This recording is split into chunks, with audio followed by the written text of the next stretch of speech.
പറഞ്ഞതിന് ശേഷം പിന്നീട് അതിന്റെ വിശദീകരണത്തിലേക്ക് പോകാം. അപ്പൊ അതിലൊന്നാമത്തെ കാര്യം അൽ ഖിയാമു മഅൽ ഖുദ്റ, കഴിവുള്ള ആൾ നിൽക്കുക എന്ന് പറയുന്നത് റുക്നാണ്. അത് റുക്നൻ ഖൗലിയാണോ ഫിഅലിയാണോ? ഫിഅലിയാണ്, ഒരു കാര്യം ചെയ്യലാണ്, ഒന്നും പറയണ്ട, നിൽക്കുക എന്നുള്ള പ്രവൃത്തിയാണ് അവിടെ. രണ്ടാമത്തേത് തക്ബീറത്തുൽ ഇഹ്റാമാണ്. അത് ഖൗലിയാണോ ഫിഅലിയാണോ? ഖൗലിയാണോ ഫിഅലിയാണോ? അവിടെ രണ്ട് കാര്യം ചെയ്യുന്നുണ്ട്, പക്ഷെ ഒന്നേ റുക്കനുള്ളൂ. അത് ഖൗലിയാണ്. അല്ലാഹു അക്ബർ എന്ന് പറയൽ മാത്രമാണ് റുക്കൻ. ഇൻഷാ അല്ലാഹ് വിശദീകരണം വരുമ്പോൾ അവിടെ പറയാം. മൂന്നാമത്തെ ഖിറാഅത്തുൽ ഫാത്തിഹ, ഫാത്തിഹ ഓതൽ.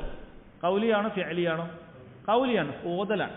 നാലാമത്തത് റുക്കൂ, റുക്കൂ അത് ഫിഅലിയാണ്. റുക്കൂ എന്ന് പറഞ്ഞാൽ ആ പ്രവൃത്തി ചെയ്യലാണ്, അവിടെ പറയുന്ന കാര്യം വേറെ, റുക്കനല്ല. അഞ്ചാമത്തത് വറഫഉ മിൻഹു, റുക്കുവിൽ നിന്നും ഉയരൽ, അതൊരു പ്രവൃത്തി തന്നെയാണ്. ആറാമത്തത് എണ്ണം മാറുന്നുണ്ടോ? 7 ആണോ 6? ആറാമത്തത് വസ്സുജൂദു അലൽ അഅ്ളാഇ സബ്അ, 7 അവയവങ്ങളിൽ സുജൂദ് ചെയ്യൽ, അത് റുക്നുൻ ഫിഅലിയാണ്, ഒരു പ്രവർത്തന. ഏഴാമത്തത് വൽ ഇഅ്തിദാലു മിൻഹു, അതിൽ നിന്നും ഉയരൽ, നേരെയാവൽ അവയവങ്ങൾ. എട്ടാമത്തത് വൽ ജൽസത്തു ബൈന സജ്ദതൈൻ, 2 സുജൂദിനിടയിലുള്ള ഇരുത്തം, അത് ഒരു ഫിഅലിയാണ്. എട്ടാമത്തത് വത്തുമുഅ്നീനത്തു ഫി ജമീഇൽ അർക്കാൻ, ഈ പറയുന്ന എല്ലാ അർക്കാനുകളിലും അടങ്ങി ഒതുങ്ങി ഒരല്പനേരം നിൽക്കൽ, തിരക്കൂട്ട് ചെയ്യാതിരിക്കൽ. ഇൻഷാ അല്ലാഹ് വിശദീകരണത്തിൽ പറയാം. ഒൻപതാമത്തത്, 9 തന്നെയല്ലേ, വത്തർത്തീബ്, ഈ പറഞ്ഞ കാര്യങ്ങൾ അതേ ഓർഡറിൽ ചെയ്യണം. സുജൂദ് ചെയ്തിട്ട് പിന്നെ റുക്കൂ ചെയ്താൽ പോരാ. ഇൻഷാ അല്ലാഹ് പറയാം. അടുത്തത് വത്തശഹുദുൽ അഖീർ, അവസാനത്തെ തശഹുദ്, അതായത് സലാം കിട്ടുന്നതിന് തൊട്ട് മുമ്പുള്ള തശഹുദ്. പിന്നീട് വൽ ജുലൂസു ലഹു, ആ തശഹുദ് ഇരുന്നു കൊണ്ട് തന്നെ നിർവഹിക്കണം എന്നുള്ളത്. പിന്നെ 13 വസ്സലാത്തു അലൻ നബി സല്ലല്ലാഹു അലൈഹി വസല്ലം, നബി സല്ലല്ലാഹു അലൈഹി വസല്ലമയുടെ മേലുള്ള സ്വലാത്ത്. അവസാനത്തേത് വത്തസ്ലീമത്താൻ, 2 ഭാഗത്തേക്കും സലാം വീട്ടൽ. ആ തസ്ലീമത്താൻ ഖൗലിയാണോ ഫിഅലിയാണോ? ഖൗലിയാണ്, സലാം വീട്ട് പറയലാണ്. ആ ചെയ്യൽ, അങ്ങോട്ടും ഇങ്ങോട്ടും തിരിയൽ, അത് റുക്നിൽ പെടുന്ന കാര്യമല്ല. ഇൻഷാ അല്ലാഹ് ഇതിലേക്ക് വിശദീകരണത്തിലേക്ക് വരാം. ഒന്നാമത്തെ കാര്യം റുക്നുൽ അവൽ അൽ ഖിയാമു മഅൽ ഖുദ്റ, അൽ ഖിയാമു മഅൽ ഖുദ്റ, കഴിവുള്ള ആളുകൾ നിൽക്കുക എന്നുള്ളതാണ്. അതോടൊപ്പം ഒരു കാര്യം കൂടി പറയേണ്ടതുണ്ട്, ഫിൽ ഫർളിൽ. കാരണം ഫർളിൽ മാത്രമേ കഴിവുള്ള ആൾ നിൽക്കൽ റുക്നായിട്ട് വരുന്നുള്ളൂ, സുന്നത്തിലില്ല. എന്ന് പറഞ്ഞാൽ ഫർളിൽ ഒരാൾ കഴിവുണ്ടായിട്ടും ഇരുന്ന് നിസ്കരിച്ചാൽ അയാളുടെ നിസ്കാരം എന്താവില്ല, ശരിയാവില്ല. എന്നാൽ സുന്നത്തിലാണെങ്കിലോ ശരിയാകും. സുന്നത്തിലാണെങ്കിൽ ഒരാൾ ശരിയാവും. അയാൾ ഇശാക്ക് നിന്നിട്ട് നിസ്കരിച്ചു, ശേഷമുള്ളത് കഴിവുണ്ടായിട്ടും അയാൾ ഇരുന്നിടത്ത് തന്നെ നിസ്കരിച്ചു, അല്ലെങ്കിൽ കസേരയിൽ ഒന്ന് നിസ്കരിച്ചു, കഴിവുണ്ടായിട്ട് ഒരാൾ അങ്ങനെ ചെയ്താലും നിസ്കാരം ശരിയാകും. പക്ഷെ അതിന്റെ പ്രതിഫലത്തിൽ വ്യത്യാസമുണ്ട്. നിന്ന് നിസ്കരിക്കുന്ന ആൾക്ക് പൂർണ്ണമായ പ്രതിഫലമാണ് ലഭിക്കുന്നത് എങ്കിൽ ഇരുന്ന് നിസ്കരിക്കുന്ന ആൾക്ക് പകുതി പ്രതിഫലമേ കിട്ടുള്ളൂ. അത് ഉള്ള ഒരാളെ സംബന്ധിച്ചിടത്തോളം പറയുന്നത്. കഴിവില്ലാത്ത ആൾ ഇരുന്ന് നിസ്കരിച്ചാൽ അയാൾക്ക് കഴിവുള്ള ആളുടെ പോലെ തന്നെ പൂർണ്ണമായിട്ട് തന്നെ പ്രതിഫലം കിട്ടും. പറഞ്ഞ മനസ്സിലായില്ലേ? ഒരാളിപ്പോൾ ഇശാന്റെ സുന്നത്ത് അയാൾക്ക് നിന്ന് നിസ്കരിക്കുക, ഇരുന്ന് നിസ്കരിക്കുക, രണ്ടിനും കഴിവുണ്ട്. ഒരാൾ ഇരുന്ന് നിസ്കരിച്ചു, വേറൊരാൾ നിന്ന് നിസ്കരിച്ചു, രണ്ടാൾക്ക് കഴിവുണ്ട്. നിന്ന് നിസ്കരിച്ചാക്കാണ് ഇരട്ടി പ്രതിഫലം ഉണ്ടാകുന്നത്, ഇരുന്ന് നിസ്കരിച്ചാക്ക് പകുതിയെ കിട്ടുള്ളൂ. അപ്പോൾ പിന്നെ എന്താണ് അതിന്റെ ഉപകാരം? എന്താണുള്ളത്? ഇരുന്ന് നിസ്കരിക്കുന്നതിന് ഉപകാരം ഇപ്പം എന്തായിരിക്കും? പകുതിയാണെങ്കിൽ ചില സമയത്ത് നമുക്ക് നിന്ന് കുറേ നിസ്കരിക്കുമ്പോൾ ക്ഷീണം വരും. അപ്പം നമുക്ക് എന്ത് ചെയ്താൽ മതി? ഇരുന്നിട്ടാണെങ്കിൽ നിസ്കരിച്ചാൽ അത്രയും കിട്ടിയില്ല, അത്രയും പ്രതിഫലം ഒരാൾക്ക് കിട്ടും. ഒരാൾക്ക് നിന്ന് നിസ്കരിക്കാൻ മടിയുണ്ട്, സുന്നത്ത് നിസ്കാരം, അയാൾ ഇരുന്നിട്ടാണെങ്കിൽ നിസ്കരിച്ചു, അയാൾക്ക് അത്ര പ്രതിഫലമുണ്ട്. ഇപ്പം രാത്രി നിസ്കാരം ഒരാൾക്ക് ഒരുപാട് നേരം നിൽക്കാൻ പറ്റുന്നില്ല, നിൽക്കാൻ കഴിയും, പക്ഷെ എന്നാലും അയാൾ ഇരുന്നിട്ട് നിസ്കരിക്കുകയാണ്. അപ്പം അയാൾക്കത് ഹൈറാണ്. കാരണം ഒന്നും നിസ്കരിക്കാതിരിക്കുന്നതിനേക്കാളും നല്ലതാണ് ഇരുന്നിട്ടെങ്കിലും നിസ്കരിക്കുക എന്നുള്ളത്. പകുതിയെങ്കിലും പ്രതിഫലം കിട്ടും. ഇനി കഴിവില്ലാത്ത ഒരാളാണെങ്കിൽ അയാൾക്ക് പൂർണ്ണമായ പ്രതിഫലം തന്നെ കിട്ടും. കാലിന് വയ്യാത്ത ഒരാൾ ഇരുന്ന് നിസ്കരിക്കുമ്പോൾ ഫർദിനും സുന്നത്തിനും ഒക്കെ പൂർണ്ണമായ പ്രതിഫലം തന്നെയാണ് ലഭിക്കുക. അൽ ഖിയാമു മഅൽ ഖുദ്റ വദ്ദലീലു ഖൗലുഹു തആല, അതിനുള്ള തെളിവ് അല്ലാഹു സുബ്ഹാനഹു വ തആല പറഞ്ഞിട്ടുണ്ട്. ഹാഫിളു അലസ് സ്വലവാത്ത്, നിങ്ങൾ നിസ്കാരം കൃത്യമായി സംരക്ഷിക്കുക. വസ്സലാത്തുൽ വുസ്താ, മധ്യമ നിസ്കാരം, പ്രത്യേകിച്ച് മധ്യമ നിസ്കാരം, ഇത് അസർ നിസ്കാരമാണ് എന്നുള്ളത് ഹദീസുകളിൽ കാണാൻ സാധിക്കും. അസർ നിസ്കാരത്തെ പ്രത്യേകം ശ്രദ്ധിക്കാൻ, അലസത കൊണ്ടും അതുപോലെ തന്നെ ജോലി തിരക്ക് കൊണ്ടും ഒക്കെ അത് വൈകിപ്പിക്കാനുള്ള സാധ്യത ഉണ്ട്. അതുകൊണ്ട് അത് പ്രത്യേകം അതിന്റെ സമയത്ത് തന്നെ സംരക്ഷിക്കണം, സമയത്ത് തന്നെ പാലിക്കണം എന്ന് അല്ലാഹു സുബ്ഹാനഹു വ തആല പറയാം. പിന്നീട് പറയുന്നതാണ് ഈ വിഷയവുമായി ബന്ധപ്പെട്ടത്, വഖൂമു ലില്ലാഹി ഖാനിതീൻ, നിങ്ങൾ അല്ലാഹുവിന് വേണ്ടി ഭയഭക്തിയോടുകൂടി നിന്നുകൊണ്ട് നിസ്കരിക്കണം. വഖൂമു ലില്ലാ, വഖൂമു നിങ്ങൾ നിൽക്കണമെന്നാണ് കൽപ്പന. അതുകൊണ്ടാണ് നിസ്കാരത്തിൽ നിൽക്കണം എന്നുള്ളത് എന്തായി വന്നിട്ടുള്ളത്, റുക്നാണ് എന്ന് പറയാനുള്ള കാര്യം. അതുപോലെ തന്നെ നബി സല്ലല്ലാഹു അലൈഹി വസല്ലമയുടെ കൽപ്പനയും ഈ വിഷയത്തിൽ വന്നിട്ടുണ്ട്. സല്ലി ഖായിമൻ, നിങ്ങൾ നിന്നുകൊണ്ട് എന്ത് ചെയ്യണം, നിസ്കരിക്കണം. സല്ലി ഖായിമൻ, നിങ്ങൾ നിന്നുകൊണ്ട് നിസ്കരിക്കണം. നബി സല്ലല്ലാഹു അലൈഹി വസല്ലമയുടെ കൽപ്പനയാണ്. ആ കൽപ്പന വാജിബാണ് ഞാൻ അറിയിക്കുന്നത്. ഇനി ഫഇല്ലം തസ്തതി, നിനക്കിനി നിന്നുകൊണ്ട് നിസ്കരിക്കാൻ സാധിക്കുന്നില്ലെങ്കിൽ ഫഖഇദ, നിനക്ക് ഇരുന്നുകൊണ്ട് നിസ്കരിക്കാം. അപ്പോൾ അടുത്ത ഇതിലേക്ക് മാറി, നിൽക്കാൻ കഴിവില്ലാത്ത ആൾക്ക് ഇരുന്നുകൊണ്ട് നിസ്കരിക്കാം. ഫഇല്ലം തസ്തതി, അതിന് നിനക്ക് സാധിക്കുന്നില്ലെങ്കിൽ ഫഅല ജംബിൻ, നിന്റെ സൈഡിൽ പാർശ്വഭാഗത്തോടുകൂടി, അത് ചെരിഞ്ഞു കിടന്നിട്ട് നിസ്കരിക്കാം. ഒരാൾക്ക് ചെരിഞ്ഞു കിടന്നുകൊണ്ട് നിസ്കരിക്കാം. ഇപ്പം ഇവിടെ നിന്നുകൊണ്ട് നിസ്കരിക്കൽ നിർബന്ധമാണ് എന്നുള്ളത് അറിയിക്കാം. ഇപ്പം നിൽക്കാൻ കഴിയാത്ത ആൾക്ക് ഇരുന്ന് നിസ്കരിക്കാം. അപ്പം ഇരുന്ന് നിസ്കരിക്കുമ്പോൾ അയാൾക്ക് തറയിൽ ഇരിക്കാൻ പറ്റുകയാണെങ്കിൽ തറയിൽ തന്നെ ഇരിക്കാം. അതൊക്കെ തറയിൽ ഇരിക്കാൻ പറ്റുന്നതാണ് എങ്കിൽ, ചമ്രം മടിഞ്ഞിട്ടോ മറ്റോ തറയിൽ തന്നെ ഇരിക്കാൻ പറ്റുകയാണെങ്കിൽ അതാണ് ഏറ്റവും നല്ലത്. എന്നൊരാൾക്ക് അതിനും കഴിയില്ല, മുട്ടുവേദന ഉണ്ട് എങ്കിൽ ആൾക്ക് കസേരയിലോ മറ്റോ ഇരിക്കാവുന്നതാണ്. അതൊക്കെ അനുവദിക്കപ്പെട്ട കാര്യമാണ്. ഇനി കിടന്നുകൊണ്ട് നിസ്കരിക്കുകയാണെങ്കിൽ അതിൻ്റെ രൂപം നമ്മൾ മനസ്സിലാക്കേണ്ടതുണ്ട്. അല ജംബിൻ എന്ന് പറയുമ്പോൾ നമ്മൾ എങ്ങനെയാണ് ചെരിഞ്ഞടക്ക് നിസ്കരിക്കുക? ചെരിഞ്ഞടന്ന് നിസ്കരിക്കുമ്പോൾ നമ്മൾ ശ്രദ്ധിക്കേണ്ടത് നമ്മുടെ മുഖം കിബിലയിലേക്കാവുക എന്നുള്ളതാണ്. ഇപ്പം ഇവിടെ കിബില ഈ ഭാഗത്തേക്കാണ് അല്ലേ, നമ്മൾ ഈ ഭാഗത്തേക്കാണ് കിബില വരുന്നത്. ഇപ്പം ഇവിടെ ചെരിഞ്ഞുകൊണ്ട് ഒരാൾ നിസ്കരിക്കണമെങ്കിൽ അയാൾ എന്ത് ചെയ്യണം, അയാളുടെ മുഖം കിബിലയിലേക്ക് തിരിയണം. അതൊന്നുകിൽ അയാൾക്ക് എന്ത് ചെയ്യാം, ഇടതുഭാഗത്തേക്ക് രണ്ട് ജൻബുണ്ട് ഒരാൾക്ക്. അപ്പോൾ ആദ്യം വലതാണ് ഏറ്റവും നല്ലത്. അപ്പോൾ വലതുഭാഗത്തേക്ക് തിരിയണമെങ്കിൽ അവിടെ കാലും ഇവിടെ തലയാക്കുന്ന രൂപത്തിൽ അയാൾ അങ്ങോട്ടേക്ക് നോക്കി കിടക്കണം. മനസ്സിലായില്ലേ? ഈ ഭാഗത്തേക്ക് തലയും ആ ഭാഗത്തേക്ക് കാലും അയാൾ അങ്ങോട്ടേക്ക് നോക്കുന്ന രൂപത്തിൽ കിബിലയിലേക്ക് നോക്കി അയാൾ കിടക്കണം. അതാണ് ഒന്നാമത്തത്. പിന്നെ അയാൾക്ക് അതിന് സാധിക്കുന്നില്ലെങ്കിൽ അയാൾ എന്ത് ചെയ്യണം, തിരിച്ച് ഇടതേ ജമ്പിൽ ഇടതേ പാർശ്വത്തിൽ എന്ത് ചെയ്യണം, കിടക്കണം. അപ്പം കാലിവിടെയും തല അവിടെയായിട്ട് അങ്ങോട്ടേക്ക് നോക്കിയിട്ട് തന്നെ. അതാണ് കിടന്നുകൊണ്ട് നിസ്കരിക്കുന്ന രൂപം. ഇനി ഒരാൾക്ക് അങ്ങനെ ചെരിഞ്ഞു കിടക്കാൻ പറ്റുന്നില്ലെങ്കിൽ മലർന്നാണ് കിടക്കുക. മലർന്ന് കിടക്കുമ്പോൾ രൂപം മാറ്റാണ്. മലർന്ന് കിടക്കുമ്പോൾ കാലാണ് കിബിലക്ക് നേരെ തിരിയുക. ഇങ്ങോട്ടേക്ക് കാലും തല ഇങ്ങോട്ടേക്കുമാണ് ഉണ്ടാവുക. ഒരാൾക്ക് ഹോസ്പിറ്റലിലൊക്കെ വെച്ച് കിടന്നിട്ടാണ് ഉള്ളത് എങ്കിൽ അയാൾ എന്ത് ചെയ്യണം, കാല് കിബിലക്ക് നേരെ തിരിഞ്ഞിട്ടാണ് നിസ്കരിക്കേണ്ടത്. കാല് കിബിലക്ക് നേരെ തിരിഞ്ഞിട്ടാണ് നിസ്കരിക്കേണ്ടത്. ഇനി ഒരാൾക്ക് ചിലപ്പോൾ എന്ത് ചെയ്യാൻ പറ്റില്ല, ഹോസ്പിറ്റലിൽ അങ്ങനത്തെ ചില സാഹചര്യങ്ങളായിരിക്കും. അങ്ങനെ കാല് കിബിലക്ക് നേരെ തിരിച്ചിടാൻ പറ്റുന്ന ഇതൊന്നും ആയിരിക്കില്ല, അവിടെ സാഹചര്യം ആയിരിക്കില്ല അവിടെ ഉണ്ടാവുക. കാരണം അവിടെ പല കാര്യങ്ങളും അതിന് മെഷീനൊക്കെ ചിലപ്പോൾ ഈ ഭാഗത്തു നിന്നൊക്കെ ആയിരിക്കും വരിക. നമുക്ക് ഒന്നാകെ തിരിയാനൊന്നും പറ്റാത്ത അവസ്ഥയാണെങ്കിൽ അയാൾക്ക് ആ ഹാലിൽ നിസ്കരിക്കാം. കിബില വിഷയമല്ല, കാരണം അയാൾക്ക് കുതിരത്തില്ല, കിബിലയിലേക്ക് തിരിയാനുള്ള കുതിരത്ത് അയാൾക്ക് ഇല്ല. അപ്പോൾ അതാണ് മനസ്സിലാക്കേണ്ടത്. അപ്പോൾ നിന്ന് നിസ്കരിക്കേണ്ടത് രൂപം നമുക്കറിയാം, കിബിലയിലേക്ക് തിരിഞ്ഞാണ്. ഇരുന്ന് അങ്ങനെ തന്നെ കിടക്കുകയാണെങ്കിൽ ഈ മൂന്നാലൊരു രീതിയിലായിരിക്കും നമ്മൾ കിടന്ന് നിസ്കരിക്കുക എന്നാണ്. ഇപ്പോൾ ഇവിടെ പ്രത്യേകം മനസ്സിലാക്കണം, നിന്നുകൊണ്ട് നിസ്കരിക്കാൻ കഴിവുള്ള ആൾ ഇരുന്നുകൊണ്ട് നിസ്കരിച്ചാൽ നിസ്കാരം ശരിയാവില്ല. ഇതറിയാത്ത ആളുകൾ ഉണ്ട്. ഞാൻ പലപ്പോഴും ഒരുപാട് ക്ലാസ്സുകൾ ചില ആളുകൾ മനസ്സിലാക്കിയ അബദ്ധം വെച്ച് പറഞ്ഞിട്ടുണ്ട്. അതായത് ഒന്ന്, ചില ആളുകൾ വിചാരിക്കുന്നത് ഇരുന്നുകൊണ്ട് എന്തെങ്കിലുമൊക്കെ ചെറിയ വിഷയം ഉണ്ടായാൽ അപ്പാടെ ഇരുന്നുകൊണ്ട് നിസ്കരിക്കാമെന്നാണ്. ഇപ്പോൾ ചിലപ്പോൾ ചില ആളുകൾക്ക് ഒരു മുട്ട് മടക്കാനുള്ള പ്രശ്നമായിരിക്കും. നിൽക്കാൻ യാതൊരു കുഴപ്പമില്ല, മുട്ട് മടക്കുന്നതിന് മാത്രമേ കുഴപ്പമുണ്ടാവുള്ളൂ. സുജൂദിലേക്ക് പോകുമ്പോൾ അല്ലെങ്കിൽ ഇടയിലിരുത്തത്തിൽ അവിടെയാണല്ലോ മുട്ട് നന്നായി സ്ട്രെയിൻ ചെയ്ത് മടങ്ങുന്നത്, അത് മാത്രമേ ചില ആൾക്ക് പ്രശ്നം ഉണ്ടാവുള്ളൂ. അല്ലെങ്കിൽ സുജൂദിൽ പോകുമ്പോഴായിരിക്കും പ്രശ്നം ഉണ്ടാവും. നിൽക്കുന്നതിനോ റുക്കൂ ചെയ്യുന്നതിനോ ഒന്നും യാതൊരു കുഴപ്പമുണ്ടാവില്ല. പക്ഷെ ആളുകൾ എന്ത് ചെയ്യും, ആദ്യം തന്നെ പോയിരിക്കും, അറിവില്ലാത്തതുകൊണ്ടാണ്. അതായത് ഈ വ്യക്തി നടന്നുകൊണ്ടായിരിക്കും മസ്ജിദിലേക്ക് വന്നിട്ടുണ്ടാവുക. എന്നിട്ട് പോയി നേരെ കസേര എടുത്തുകൊണ്ട് വന്ന് പള്ളിയിൽ ഒരു ഭാഗത്തിരുന്ന് അവിടെ ഇരുന്നിട്ട് നിസ്കരിക്കുക. അത് ആദ്യത്തെ തഹിയ്യത്തൊക്കെ സുന്നത്താണെങ്കിൽ കുഴപ്പമില്ല, തഹിയ്യത്ത് നമുക്കറിയാം സുന്നത്താണ്. ഇനി അതുപോലെ അതിനുശേഷം നിസ്കാരത്തിന് മുമ്പുള്ള സുന്നത്ത് നിസ്കാരമാണെങ്കിലും കുഴപ്പമില്ല, അതൊക്കെ അയാൾക്ക് നിസ്കാരം സ്വഹീഹാകും, ശരിയാകും. പക്ഷെ ഫർളനും അയാൾ അങ്ങനെ ഇരിക്കുകയാണ് എങ്കിൽ അതൊരിക്കലും നിസ്കാരം ശരിയാവുകയില്ല. അയാൾക്ക് അറിയാതെ ചെയ്യാണ് ആൾ. അപ്പം അത് ഒരിക്കലും അങ്ങനെ ചെയ്യാൻ പാടില്ല. അവിടെ എന്ത് ചെയ്യണം, നിൽക്കണം. പണ്ഡിതന്മാർ പറയാണ്, ഒരാൾക്ക് തക്ബീറത്തുൽ ഇഹ്റാമിന് നിൽക്കാൻ പറ്റുമെങ്കിൽ അതിനെങ്കിലും നിൽക്കണം എന്നാണ് ഏറ്റവും കുറഞ്ഞത്. ഒരാൾക്ക് ചിലപ്പോൾ എന്ത് ചെയ്യാൻ പറ്റും, നിൽക്കാൻ പറ്റും, പക്ഷെ ദീർഘനേരം നിൽക്കാൻ പറ്റൂല. ഒരല്പനേരം നിന്ന് കഴിഞ്ഞാൽ മുട്ടിന് വേദന വരും. അപ്പോൾ അയാൾക്ക് എത്രയാണോ നിൽക്കാൻ പറ്റുക അത്ര നിൽക്കണം. അത് ഏറ്റവും കുറച്ച് തക്ബീറത്തുൽ ഇഹ്റാം ഒരാൾക്ക് നിന്നിട്ട് അല്ലാഹു അക്ബർ എന്ന് പറഞ്ഞ് അത്രേ നിൽക്കാൻ പറ്റുള്ളൂ. എങ്കിൽ അങ്ങനെ നിന്നിട്ട് പിന്നെ നേരെ ഇരിക്കുക എന്നാണ്. ഒരാൾക്ക് തീരെ നിൽക്കാൻ പറ്റില്ലെങ്കിൽ അങ്ങനെയെങ്കിലും കഷ്ടപ്പെട്ട് നിൽക്കണം എന്ന് പറയുന്നില്ല. വീഴുകയാണെങ്കിൽ വീട്ട് അങ്ങനെ ചെയ്യേണ്ടതില്ല. കാരണം ഒരാൾക്ക് നിൽക്കാൻ കഴിയില്ല, അങ്ങനെ ഇരിക്കുന്ന മനുഷ്യൻ, നീ ഒന്ന് പിടിച്ച് നിൽക്ക്, അങ്ങനെ ബുദ്ധിമുട്ടിക്കേണ്ട ആവശ്യമില്ല, അങ്ങനെ ഒരാൾ പ്രയാസപ്പെടുത്തേണ്ട ആവശ്യമില്ല. എന്നാൽ ഒരാൾക്ക് നിന്നുകൊണ്ട് അല്ലാഹു അക്ബർ എന്ന് പറയാൻ അത്രയെങ്കിലും പറ്റുമെങ്കിൽ അയാൾ എന്ത് ചെയ്യണം, നിന്നുകൊണ്ട് പറയണം.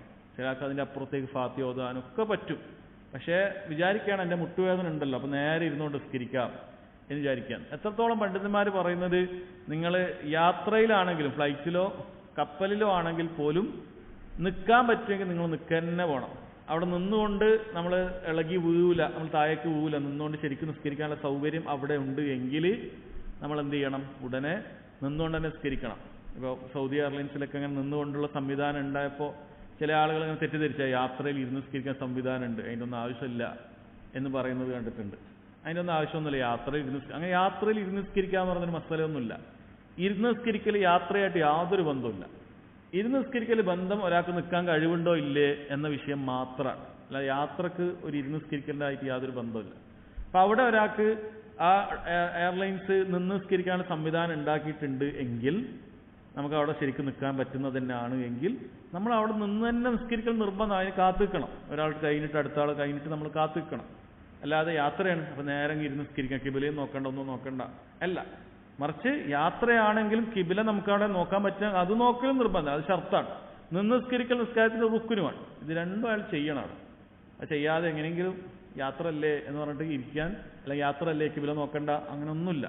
യാത്രക്ക് അതൊന്നും യാത്രയുടെ മസലയുമായി ബന്ധപ്പെട്ട വിഷയമല്ല എന്ന് മനസ്സിലാക്കണം. എന്നാൽ സുന്നത്തിന് ആ വിഷയമില്ല. സുന്നത്തിന് നമുക്ക് കഴിഞ്ഞ ദിവസം പറഞ്ഞിട്ടുണ്ട്, കിബിലയും വിഷയമാകുന്നില്ല, അതേപോലെ നിന്ന് നിസ്കരിക്കുന്നതും വിഷയമാകുന്നില്ല എന്നുള്ളതാണ് മനസ്സിലാക്കേണ്ടത്. ഇതാണ് ഒന്നാമത്തെ കാര്യം. എന്നാൽ ഇവിടെ ഇരുന്ന് നിസ്കരിക്കാൻ കഴിവില്ലാത്ത ഒരാൾ ഇരുന്ന് നിസ്കരിച്ച അയാൾക്ക് പ്രതിഫലം പൂർണ്ണമായ പ്രതിഫലമാണ്. അയാൾക്ക് പൂർണ്ണമായ പ്രതിഫലമാണ്. ഒരു ഹദീസിൽ കാണാം, ഇത് അമരിദുൽ അബ്ദു സാഫ, ഒരടിമ രോഗിയായി അല്ലെങ്കിൽ യാത്രക്കാരനായി, കുതിബ ലഹു മിസ്ലു മാ കാന യഅമലു മുഖീമൻ സഹീഹൻ, അയാൾ നാട്ടുകാരനായി അതല്ലെങ്കിൽ ആരോഗ്യവാനായി ഇരിക്കുന്ന സമയത്ത് അയാൾ ചെയ്യുന്ന എല്ലാ പ്രതിഫലം അയാൾക്ക് ലഭിക്കും. നമ്മൾ യാത്രയിൽ കസറാക്കിയാലും നമുക്ക് പൂർണ്ണമായ പ്രതിഫലമാണ്. പ്രതിഫലം കുറഞ്ഞു പോകുന്നൊന്നുമില്ല. യാത്രയിൽ നമുക്ക് നിന്ന് നിസ്കരിക്കാൻ പറ്റാതെ നമ്മൾ ഇരുന്ന് നിസ്കരിക്കേണ്ട സാഹചര്യം ചിലപ്പോൾ വരും, അല്ലേ? ഫ്ലൈറ്റിലൊക്കെ നമുക്ക് നിൽക്കാൻ പറ്റാത്ത ഫ്ലൈറ്റിലാണെങ്കിലും അങ്ങനെയൊക്കെ വരും. അപ്പോഴൊക്കെ പൂർണ്ണമായ പ്രതിഫലമാണ് കിട്ടുക. രോഗിയെ സംബന്ധിച്ചിടത്തോളം നിൽക്കാൻ പറ്റൂല, ഇരിക്കേണ്ടി വരും, ഇരിക്കാൻ പറ്റൂല, കിടക്കേണ്ടി വരും, പൂർണ്ണമായ പ്രതിഫലമാണ്. രോഗിയെ സംബന്ധിച്ചത് വുളു എടുക്കാൻ പറ്റുന്നില്ല, അതൊക്കെ തയമ്മും ചെയ്യേണ്ടി വരും, പൂർണ്ണമായ പ്രതിഫലമാണ്. കാരണം അതൊന്നും കഴിവില്ലാത്തതുകൊണ്ടാണ്. അപ്പോൾ ഒരാൾക്ക് അങ്ങനെ അജ്ജ് ഉണ്ട് എങ്കിൽ അയാൾക്ക് പൂർണ്ണമായ പ്രതിഫലം തന്നെ ലഭിക്കും എന്നുള്ളത് മനസ്സിലാക്കുക. രണ്ടാമത്തെ കാര്യം അസാനി തക്ബീറത്തുൽ ഇഹ്റാം, തക്ബീറത്തുൽ ഇഹ്റാം ചൊല്ലുക എന്നുള്ളതാണ്. വദ്ദലീലു ഹദീസ്, തെളിവ് ഹദീസാണ്. തഹ്രീമുഹ അത്തക്ബീറു വതഹ്ലീലുഹ അത്തസ്ലീം, നിസ്കാരത്തെക്കുറിച്ച് നബി സല്ലല്ലാഹു അലൈഹി വസല്ലം പറഞ്ഞപ്പോൾ അതിൻ്റെ തഹ്രീം, ചില കാര്യങ്ങൾ നിഷിദ്ധമാക്കുന്നത് അല്ലാഹു അക്ബർ എന്ന് പറയുന്നതോടുകൂടിയാണ്. അതിന് തിരിച്ച് ഹലാലാക്കുന്നത് തസ്ലീം, സലാം കിട്ടുമ്പോഴാണ് എന്ന് പറഞ്ഞിട്ടുണ്ട്. അപ്പോൾ തക്ബീറത്തുൽ ഇഹ്റാം എന്ന് പറയുന്നത് എന്താണ് തക്ബീറത്തുൽ ഇഹ്റാം? ഖൗലു അല്ലാഹു അക്ബർ, അല്ലാഹു അക്ബർ എന്ന് പറയലാണ് തക്ബീറത്തുൽ ഇഹ്റാം. അതാദ്യം നമ്മൾ മനസ്സിലാക്കണം. തക്ബീറത്തുൽ ഇഹ്റാം റുക്നാണെന്ന് പറയുമ്പോൾ ചില ആളുകളെ മനസ്സിൽ ഓർമ്മ വരിക ഇങ്ങനെ കൈ ഉയർത്തലായിരിക്കും തക്ബീറത്തുൽ ഇഹ്റാം എന്നായിരിക്കും, അത് ചെയ്യലാണ് എന്നാണ്. അത് ചെയ്തിട്ടില്ലെങ്കിൽ തക്ബീറത്തുൽ ഇഹ്റാം ആയിട്ടില്ല എന്നൊക്കെ വിചാരിക്കും. അല്ല, തക്ബീറത്തുൽ ഇഹ്റാം എന്ന് പറഞ്ഞാൽ ഒരു തക്ബീറാണ്. അല്ലാഹു അക്ബർ എന്ന് പറയുന്ന വാക്ക്, അതാണ് തക്ബീറത്തുൽ ഇഹ്റാം, മറ്റൊന്നുമല്ല. അതാണ് തക്ബീറത്തുൽ ഇഹ്റാം. അതിന് അപ്പുറത്തേക്ക് ഒന്നും അതിലില്ല. അല്ലാഹു അക്ബർ എന്ന് പറയുക എന്നുള്ളതാണ്. ആ പറയല് നമ്മൾ എന്ത് ചെയ്യണം? നിന്നുകൊണ്ട് തന്നെ നമ്മൾ പറയുകയും വേണം. അതാണ് അവിടെ തക്ബീറത്തുൽ ഇഹ്റാമിൽ ശ്രദ്ധിക്കണം. കഴിവുള്ള ആളുകൾ നിന്നുകൊണ്ട് തന്നെ അത് പറയണം. ഒന്നാമത്തെ തക്ബീറത്തുൽ ഇഹ്റാം. തക്ബീറത്തുൽ ഇഹ്റാം മറ്റൊന്നേ ഉള്ളൂ, നിസ്കാരം ആരംഭിക്കുമ്പോഴുള്ള തക്ബീറാണ്. ഇതിനെ നമ്മൾ എന്തുകൊണ്ടാണ് തക്ബീറത്തുൽ ഇഹ്റാം എന്ന് വിളിക്കുന്നത്? ഇഹ്റാമിലേക്ക് പ്രവേശിക്കുമ്പോൾ ചില കാര്യങ്ങൾ നിഷിദ്ധാവുന്നുണ്ട്, ഉംറയിലും ഹജ്ജിലും ഒക്കെ. അതേപോലെ നിസ്കാരത്തിലേക്ക് പ്രവേശിച്ചാൽ തൊട്ടു മുമ്പ് ഹലാലായ പല കാര്യങ്ങളും നിഷിദ്ധാവും. ഏതൊക്കെ പോലെ? സംസാരം നിഷിദ്ധായി, ഭക്ഷണം കഴിക്കൽ നിഷിദ്ധായി, വെള്ളം കുടിക്കൽ നിഷിദ്ധായി, ചിരിക്കൽ, പൊട്ടിച്ചിരിക്കൽ നിഷിദ്ധായി. പൊട്ടിച്ചിരിച്ച നിസ്കാരം ബാത്തിലാക്കും, പുഞ്ചിരിയല്ല, പൊട്ടിച്ചിരി നിസ്കാരത്തെ ബാത്തിലാക്കും. അപ്പം ഇങ്ങനെയുള്ള ഹലാലായ പല കാര്യത്തെയും ഇതോടുകൂടി നിഷിദ്ധമാക്കുകയാണ്. അതുകൊണ്ടാണ് തക്ബീറത്തുൽ ഇഹ്റാം എന്ന് പറയുന്നത്. അപ്പം അത് സഹോദരങ്ങളെ നമ്മൾ മനസ്സിലാക്കേണ്ടത് നിസ്കാരത്തിൻ്റെ നിർബന്ധമായ കാര്യത്തിൽ പെട്ടതാണ്. ഇനി ഒരാൾ ഇങ്ങനെ ആക്കാൻ മറന്നിട്ട് അല്ലാഹു അക്ബർ എന്ന് പറഞ്ഞാലോ, ഒരാളിങ്ങനെ കൈ നേരെ, ചില ആൾക്കാർ നേരെ ഇങ്ങനെ കൈ കെട്ടും, ആ നിസ്കാരം ശരിയാവുമോ? ശരിയാവും. പക്ഷേ അവിടെ ഒരു കുറവുണ്ട്. എന്തിനു കുറവ്? കൈ ഉയർത്തി എന്ന് പറയുന്ന സുന്നത്ത് അയാൾക്ക് നഷ്ടപ്പെട്ടു. തന്നെ നിസ്വാസം ഉയർത്തിയതാണ്, അയാൾക്ക് ഒരു സുന്നത്ത് നഷ്ടപ്പെടുന്നുണ്ട്. സുന്നത്ത് ഒരിക്കലും പാഴാക്കരുത്. അല്ലാഹു അക്ബർ എന്ന് പറയുമ്പോൾ നിസ്വാസം ഒന്നുകിൽ ചുമലിനോടൊപ്പം അല്ലെങ്കിൽ ചെവിക്കുറ്റിയോടൊപ്പം കൈകൾ ഉയർത്തിയിട്ടുണ്ട്. അതാണ് അതിന്റെ സിഫത്തു തക്ബീറത്തുൽ ഇഹ്റാം. തക്ബീറത്തുൽ ഇഹ്റാമിന്റെ രൂപം അതാണ്. കൈ ഇങ്ങനെ ഉയർത്തുക, ഒന്നുകിൽ ചെവിക്കുറ്റിയോടൊപ്പം അല്ലെങ്കിൽ ചുമലിനോടൊപ്പം, ഇത്രയെങ്കിലും ഉയർത്താം. അതിനപ്പുറത്തേക്ക് താഴെ ഇങ്ങനെയൊക്കെ കെട്ടുന്നത് ഒരു സുന്നത്ത് അവിടെ കുറയുന്നുണ്ട്. പക്ഷെ എന്തില്ല, അയാൾ നിസ്കാരം ശരിയാകാതിരിക്കുന്നില്ല. കാരണം കൈ ഉയർത്തുക എന്നുള്ളതല്ല തക്ബീറത്തുൽ ഇഹ്റാം, അത് അതിനോടൊപ്പമുള്ളൊരു സുന്നത്താണ്. തക്ബീറത്തുൽ ഇഹ്റാമിനെ അനുഗമിക്കുന്ന ഒരു സുന്നത്താണ് കൈകൾ ഉയർത്തൽ. അതൊരാൾ മനഃപൂർവ്വം ഉപേക്ഷിച്ചാലും നിസ്കാരം ശരിയാകും. എന്നാൽ ഒരാൾ കൈകളൊക്കെ ഇങ്ങനെ ഉയർത്തുന്നുണ്ട്, പക്ഷെ അല്ലാഹു അക്ബർ എന്ന് പറഞ്ഞിട്ടില്ലെങ്കിലോ നിസ്കാരം ശരിയാവില്ല. കാരണം അയാൾക്ക് ആ സുന്നത്തെ കിട്ടിയിട്ടുള്ളൂ, അവിടെ റുക്കിന് പോയി, ആ റുക്കിന് പോയാൽ നിസ്കാരം ശരിയാവില്ല. അപ്പം രണ്ടും നമ്മൾ വ്യത്യാസം മനസ്സിലാക്കേണ്ടതുണ്ട്. അപ്പം അത് ശ്രദ്ധിക്കുക. പിന്നെ ശേഷം അദ്ദേഹം അടുത്ത റുക്കിനിലേക്ക് പോകുന്നതിന് മുമ്പ്, അടുത്ത റുക്കിന് നമ്മൾ മൂന്നാമത് പറഞ്ഞ റുക്കിന് ഏതാണ്? ഖിറാഅത്തു അൽ ഫാത്തിഹ. അപ്പം അതിനിടയിൽ നടക്കുന്ന ചില കാര്യം, റുക്കിനല്ലാത്ത കാര്യം അദ്ദേഹം പറയുന്നുണ്ട്. വബഅദഹ അൽ ഇസ്തിഫ്താഹ്, അതിനെ കുറച്ച് വേഗത്തിൽ പറഞ്ഞു പോവാൻ. അതിനുശേഷം ഇസ്തിഫ്താഹാണ്, പ്രാരംഭ പ്രാർത്ഥന, ദുആഉൽ ഇസ്തിഫ്താഹാണ്, പ്രാരംഭ പ്രാർത്ഥനയാണ്. വഹുവ സുന്നത്തുൻ, അത് സുന്നത്താണ്. ഖൗലു സുബ്ഹാനക അല്ലാഹുമ്മ വബിഹംദിക് വതബാറക ഇസ്മുക വതആല ജദ്ദുക വലാ ഇലാഹ ഗൈറുക. ഒരു ദുആഉൽ ഇസ്തിഫ്താഹ് അദ്ദേഹം കൊടുത്താണ്. ഏറ്റവും എളുപ്പമുള്ള ദുആഉൽ ഇസ്തിഫ്താഹാണ്. അത് പഠിക്കുന്നത് വളരെ ഉപകരിക്കുന്ന കാര്യമാണ്. പഠിക്കുന്നത് വളരെ ഉപകരിക്കുന്ന കാര്യമാണ്. നല്ല അർത്ഥമാണ്, അർത്ഥവും കൊടുത്തിട്ടുണ്ട്. വമഅന സുബ്ഹാനക അല്ലാഹുമ്മ, സുബ്ഹാനക അല്ലാഹുമ്മ, അല്ലാഹുവേ നിന്നെ പരിശുദ്ധനാക്കി എന്ന് പറഞ്ഞതിന്റെ അർത്ഥം എന്താണ്? ഐ ഉനസ്സിഹുക അത്തൻസീഹ അല്ലായിക ബിജലാലിക്, നിന്റെ മഹത്വത്തിന് യോജിക്കുന്ന രൂപത്തിൽ നിനക്ക് എന്തെല്ലാം ന്യൂനതകളുണ്ടോ അതെല്ലാത്തിൽ നിന്നും ഞാൻ നിന്നെ മുക്തനാക്കുന്നു എന്നാണ് അതിന്റെ അർത്ഥം. ഇപ്പൊ സുബ്ഹാനല്ലാഹ് എന്ന് പറഞ്ഞാൽ അള്ളാഹുവിന് യോജിക്കാതെ, അവന്റെ മഹത്വത്തിന് യോജിക്കാത്തതായ എന്തെല്ലാം കാര്യങ്ങൾ ആളുകൾ പറയുന്നു, നമ്മുടെ ചിന്തകളിൽ വരുന്നു, അതിൽ നിന്നെല്ലാം അള്ളാഹു പരിശുദ്ധനാണ് എന്ന് പ്രഖ്യാപിക്കലാണ് സുബ്ഹാനല്ലാഹ് എന്ന് പറഞ്ഞാൽ. അള്ളാഹു അങ്ങനെ എല്ലാ ന്യൂനതകളിൽ നിന്നും പരിശുദ്ധനായവനാണവൻ, അവന് യാതൊരു ന്യൂനതയുമില്ല. അവന്റെ വിശേഷണങ്ങളെല്ലാം പരിപൂർണതയുള്ളതാണ്, ഒരു ന്യൂനതയും അവനില്ല. അങ്ങനെ വാക്കുകളിലോ പ്രവൃത്തികളിലോ സംസാരങ്ങളിലോ ഒക്കെ അള്ളാഹുവിന്റെ പരിശുദ്ധിയെ കുറക്കുന്ന രൂപത്തിൽ വല്ലതും വന്നാൽ സുബ്ഹാനല്ലാഹ്, അല്ലാഹു തആല പറഞ്ഞു സുബ്ഹാനല്ലാഹി അമ്മാ യുശ്രികൂൻ, അവർ പങ്കുചേർക്കുന്ന കാര്യത്തിൽ നിന്നും അള്ളാഹു എത്ര പരിശുദ്ധനാണ്. റബ്ബ് സുബ്ഹാനഹു വ തആല ഒരുപാട് സ്ഥലങ്ങളിൽ പറഞ്ഞിട്ടുള്ളതാണ്. സുബ്ഹാനല്ലാഹ് എന്ന് പറഞ്ഞാൽ അതിന്റെ അർത്ഥം അതാണ്. ഇനി വബിഹംദിക അഥവാ അൽഹംദുലില്ലാഹ്, അതോടൊപ്പം തന്നെ ഞാൻ ഹംദും ചെയ്യുന്നു, അതോടൊപ്പം തന്നെ ഹംദും ചെയ്യുന്നു എന്ന് പറഞ്ഞാൽ ഐ സനാഉന അലൈക്, അള്ളാഹുവിനെ പുകഴ്ത്തുന്നു. ഇപ്പൊ സുബ്ഹാനല്ലാഹ് എന്ന് പറഞ്ഞാൽ അള്ളാഹു ഒരു ന്യൂനതയും ഇല്ല എന്ന് പറഞ്ഞിട്ട് ആ കാര്യത്തെ ന്യൂനതകളെല്ലാം നഫീ ചെയ്യിക്കണം. അൽഹംദുലില്ലാ അല്ലെങ്കിൽ വബിഹംദിക, ഹംദുണ്ട് എന്ന് പറഞ്ഞാൽ അതിന്റെ അർത്ഥം അള്ളാഹുവിനാണ് എല്ലാ ഉന്നതമായ നാമങ്ങളും ഉന്നതമായ വിശേഷണങ്ങളും ഉണ്ട് എന്ന് പറഞ്ഞാൽ അവനെ പുകഴ്ത്തല.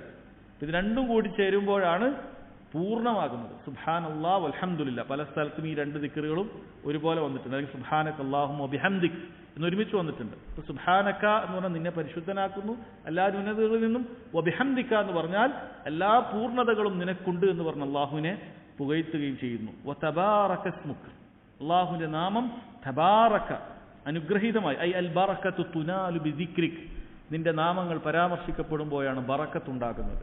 അള്ളാഹുവിന്റെ നാമം ബിസ്മില്ലാഹ് എന്ന് പറയുമ്പോൾ ആ കാര്യത്തിൽ ബറക്കത്തുണ്ടാകും എന്നാണ്. വതആല ജദ്ദുക് ഐ ജല്ലത് അലമതുക്, നിന്റെ മഹത്വം അത് ഉയർന്നിരിക്കുന്നു, അത് മഹത്വമുള്ളതായിരിക്കുന്നു. വലാ ഇലാഹ ഗൈറുക് ഐ ലാ മഅബൂദ ഫിൽ അർളി വലാ ഫിസ് സമാഇ ബിഹഖ്ഇൻ സിവാക യാ അല്ലാഹ്. വലാ ഇലാഹ ഗൈറുക് എന്ന് പറഞ്ഞാൽ അല്ലാഹു ആകാശഭൂമികളിൽ ഒരു അടിമ, ഒരു പടപ്പും ഒരു ആരാധ്യനുമില്ല, ഹക്കുള്ളതായ ഒരു ആരാധ്യനുമില്ല നീയല്ലാതെ എന്നാണ്. ഹക്കില്ലാത്ത ഒരുപാട് ആരാധ്യന്മാരുണ്ട്. ലാ ഇലാഹ ഇല്ലല്ലാഹ് എന്ന് പറയുമ്പോൾ നിങ്ങൾ പലപ്പോഴും കേട്ടിട്ടുള്ളതാണ്. അതിന്റെ അർത്ഥം അള്ളാഹു അല്ലാതെ ആരാധ്യനില്ല എന്നല്ല. അള്ളാഹു അല്ലാതെ ഒരുപാട് ആരാധ്യന്മാരുണ്ട്, പക്ഷെ അതിനൊന്നും യാതൊരു ഹക്കില്ലാത്ത ആരാധ്യന്മാരാണ്. പലതും ആരാധിക്കപ്പെട്ടാൽ അത് ഇലാഹായി മാറി, പക്ഷേ അതിനൊന്നും ഹക്കില്ല. അതാണ് ലാ ഇലാഹ ഇല്ലല്ലാഹ് എന്ന് പറയുന്നത്. അപ്പൊ ഇത് ചെറിയൊരു ദിക്റാണ്, വളരെ ചുരുങ്ങിയ രൂപത്തിലുള്ള വിശദീകരണം മാത്രമേ അവിടെ പറഞ്ഞിട്ടുള്ളൂ. അപ്പൊ ഇത് നമുക്കറിയാൻ ചൊല്ലേണ്ടത് പതുക്കെയാണ്. അത് ഫർദിലാണെങ്കിൽ സുന്നത്തിലാണെങ്കിലൊക്കെ അത് പതുക്കെയാണ്.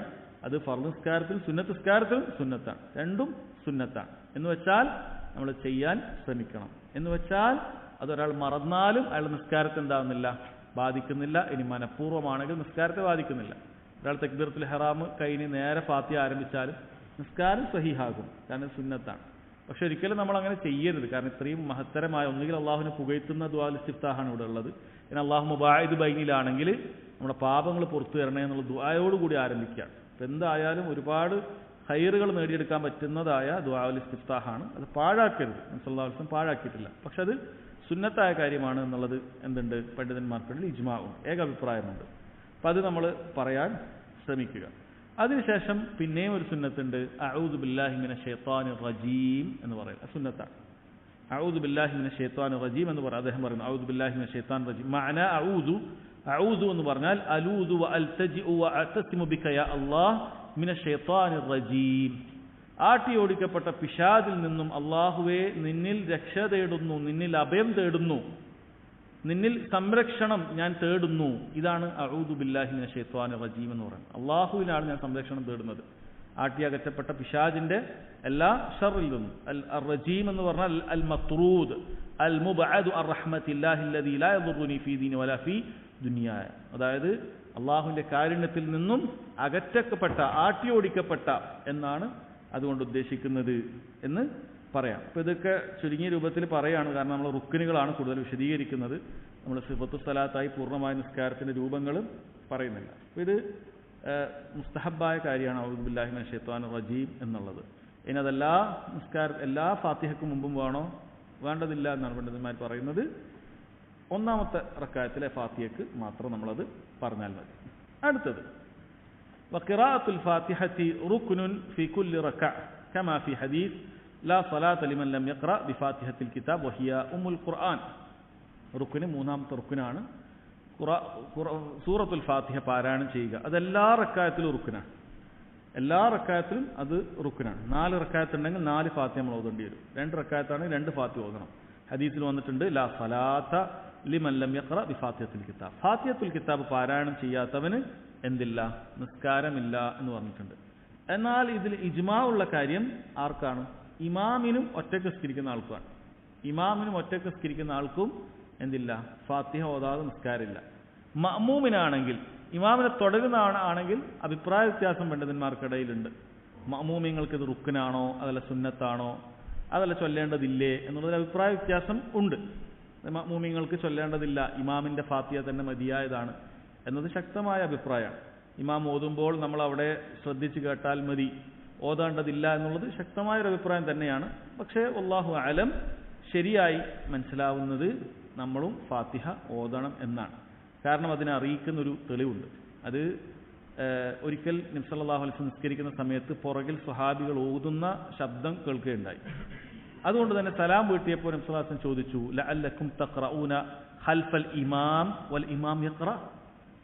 ഇമാമിന് പുറകിൽ നിൽക്കുന്ന സമയത്ത് നിങ്ങൾ ഓതുന്നുണ്ടോ എന്ന് ചോദിച്ചു. നബി സല്ലല്ലാഹു അലൈഹി വസല്ലം എന്തോ ശബ്ദം കേട്ടിട്ടുണ്ട്. അവർ പറഞ്ഞു ഖാലു ഇന്നാ ലനഫഅലു ദാലിക്, അതെ ഞങ്ങൾ അങ്ങനെ ചെയ്യുന്നുണ്ട്, നമ്മൾ ഓതുന്നുണ്ട് എന്ന് പറഞ്ഞു. അപ്പോൾ നബി സല്ലല്ലാഹു അലൈഹി വസല്ലം പറഞ്ഞു ഫലാ തഫഅലു, എങ്കിൽ നിങ്ങൾ അങ്ങനെ ചെയ്യരുത്. ഇല്ല അൻ യഖ്റഅ അഹദുക്കും ബി ഉമ്മിൽ കിതാബ്, ഉമ്മുൽ കിതാബ് നിങ്ങളിൽ ഒരാൾ പാരായണം ചെയ്യുന്നതുണ്ടെങ്കിൽ അതല്ലാതെ, അപ്പൊ അത് ഓതണം എന്നാ പറയുന്നത്. ഉമ്മുൽ കിതാബ് എന്ന് പറഞ്ഞാൽ ചില വിഭാഗത്തിൽ അത് ഫാത്തിഹത്തുൽ കിതാബ് തന്നെ വന്നിട്ടുണ്ട്. ഇമാം അഹ്മദ് അദ്ദേഹത്തിന്റെ മുസ്നദിൽ ഉദ്ധരിച്ച സഹിയായ സനദോടുകൂടി ഉദ്ധരിച്ചൊരു സംഭവം തന്നെയാണ്. അപ്പൊ അതിൽ നിന്നും ഫാത്തിഹ ഓതണം എന്നാണ് മനസ്സിലാകുന്നത്. അപ്പൊ അതുകൊണ്ട് തന്നെ ഇമാം ജമാഅത്തിലാണെങ്കിലും ശരി ഫാത്തിഹ എന്ത് ചെയ്യണം? അത് നമ്മൾ ഓതണം എന്നാണ് മനസ്സിലാകുന്നത്. വല്ലാഹു ആലം, അത് ഓതണം. അതിന് ഓതേണ്ടാത്തതായ ചില സാഹചര്യങ്ങൾ വരാം. ഒന്ന്, നമ്മൾ എത്തുമ്പോഴേക്കും ഇമാം ഫാത്തിഹയൊക്കെ ഓതി സൂറത്തൊക്കെ ഓതി നിസ്കാരം റുക്കൂലേക്ക് പോകാനായിട്ടുണ്ട്, അല്ലെങ്കിൽ നമുക്ക് ഫാത്തിഹ ഓതാൻ മാത്രമുള്ള സമയമില്ല, അവസാനത്തിൽ ഒരു റക്അത്തിന്റെ അവസാനത്തിൽ ചെറിയ 2-3 ആയത്ത് മാത്രം നമ്മളിങ്ങനെ കേൾക്കുകയാണ്. അപ്പം അത്തരം സാഹചര്യങ്ങൾ നമുക്ക് ഫാത്തിഹ ഓതേണ്ടതില്ല. നമ്മൾ ഫാത്തിഹ ഓതിയിട്ട് ഒരിക്കലും റുക്കൂ കിട്ടാത്ത അവസ്ഥയിലേക്ക് പോകേണ്ടതില്ല. മറിച്ച് നമ്മൾ നേരെ ഇമാമിനോടൊപ്പം റുക്കൂവിൽ പോയാൽ മതി. അങ്ങനെ റുക്കൂ കിട്ടിയാൽ നമുക്ക് ആ നിസ്കാരം, ആ റക്അത്ത് നമുക്ക് കിട്ടും. നമ്മൾ അവിടെ ഫാത്തിഹ ഓതേണ്ടതില്ല. അതാണ് മനസ്സിലാക്കുക. അത്തരം സാഹചര്യങ്ങൾ നമ്മൾ ഓതേണ്ടതില്ല എന്ന് മനസ്സിലാക്കുക. പിന്നീട് അദ്ദേഹം ഫാത്തിഹയെ ചെറിയ രൂപത്തിൽ വിശദീകരിക്കുന്നുണ്ട്. നമ്മൾ തുടക്കത്തിൽ പറഞ്ഞിട്ടുണ്ട്. ആ വിശദീകരണങ്ങൾ യഥാർത്ഥത്തിൽ നമുക്ക് വിശദമായി ഒരുപാട് ക്ലാസ്സിൽ വിശദീകരിക്കേണ്ട കാര്യമാണ്. അപ്പോൾ അദ്ദേഹം പറഞ്ഞതുപോലെ വളരെ ചുരുങ്ങിയ രൂപത്തിൽ നേരെ അത് പറഞ്ഞ് പോവാണ്.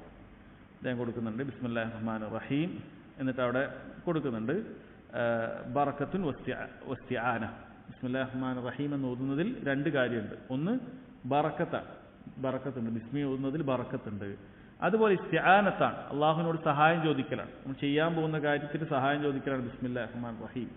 ഞാനൊരു സംസാരിക്കുന്നതിന് മുമ്പ് ബിസ്മില്ലാ എന്ന് പറഞ്ഞാൽ അവിടെ അള്ളാഹുവിനോട് സഹായം ചോദിക്കുകയാണ്. ബിസ്മില്ലാഹി അഖ്റ, അള്ളാഹുവിനെ സഹായം തേടിക്കൊണ്ട് ഞാനിത് വായിക്കുന്നു.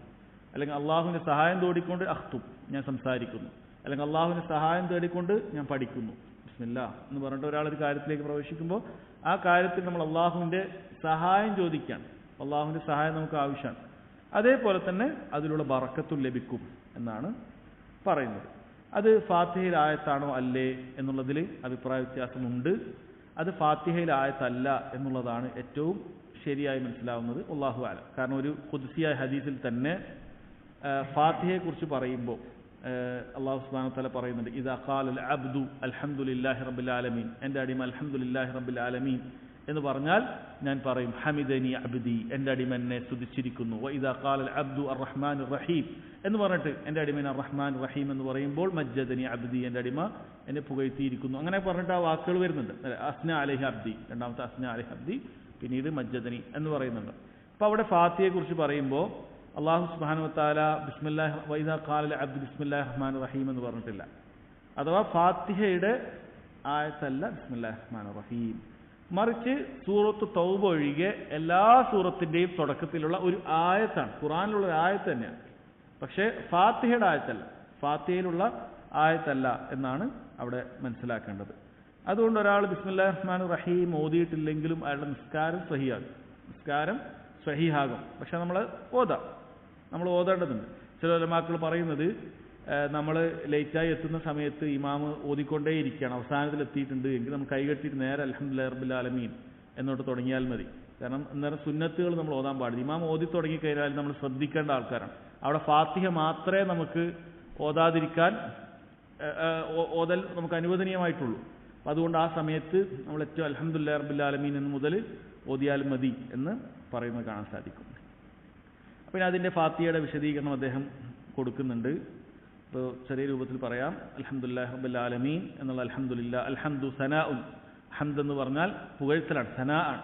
വൽ അലിഫു വല്ലാമു ലിസ്തിഗ്റാഖി ജമീഉൽ മഹാമിദ്, അലിഫ് ലാം എന്ന് പറയുന്നത് ഇസ്തിഗ്റാഖിനെ അറിയിക്കുന്നതാണ്, അതായത് എല്ലാം ഉൾക്കൊള്ളുന്നു, എല്ലാ ഹംദും. അതാണ് നമ്മൾ മലയാളത്തിൽ പറയുമ്പോൾ സർവസ്തുതിയും എന്ന് പറയുന്നു. സർവസ്തുതിയും അള്ളാഹുവിനാകുന്നു.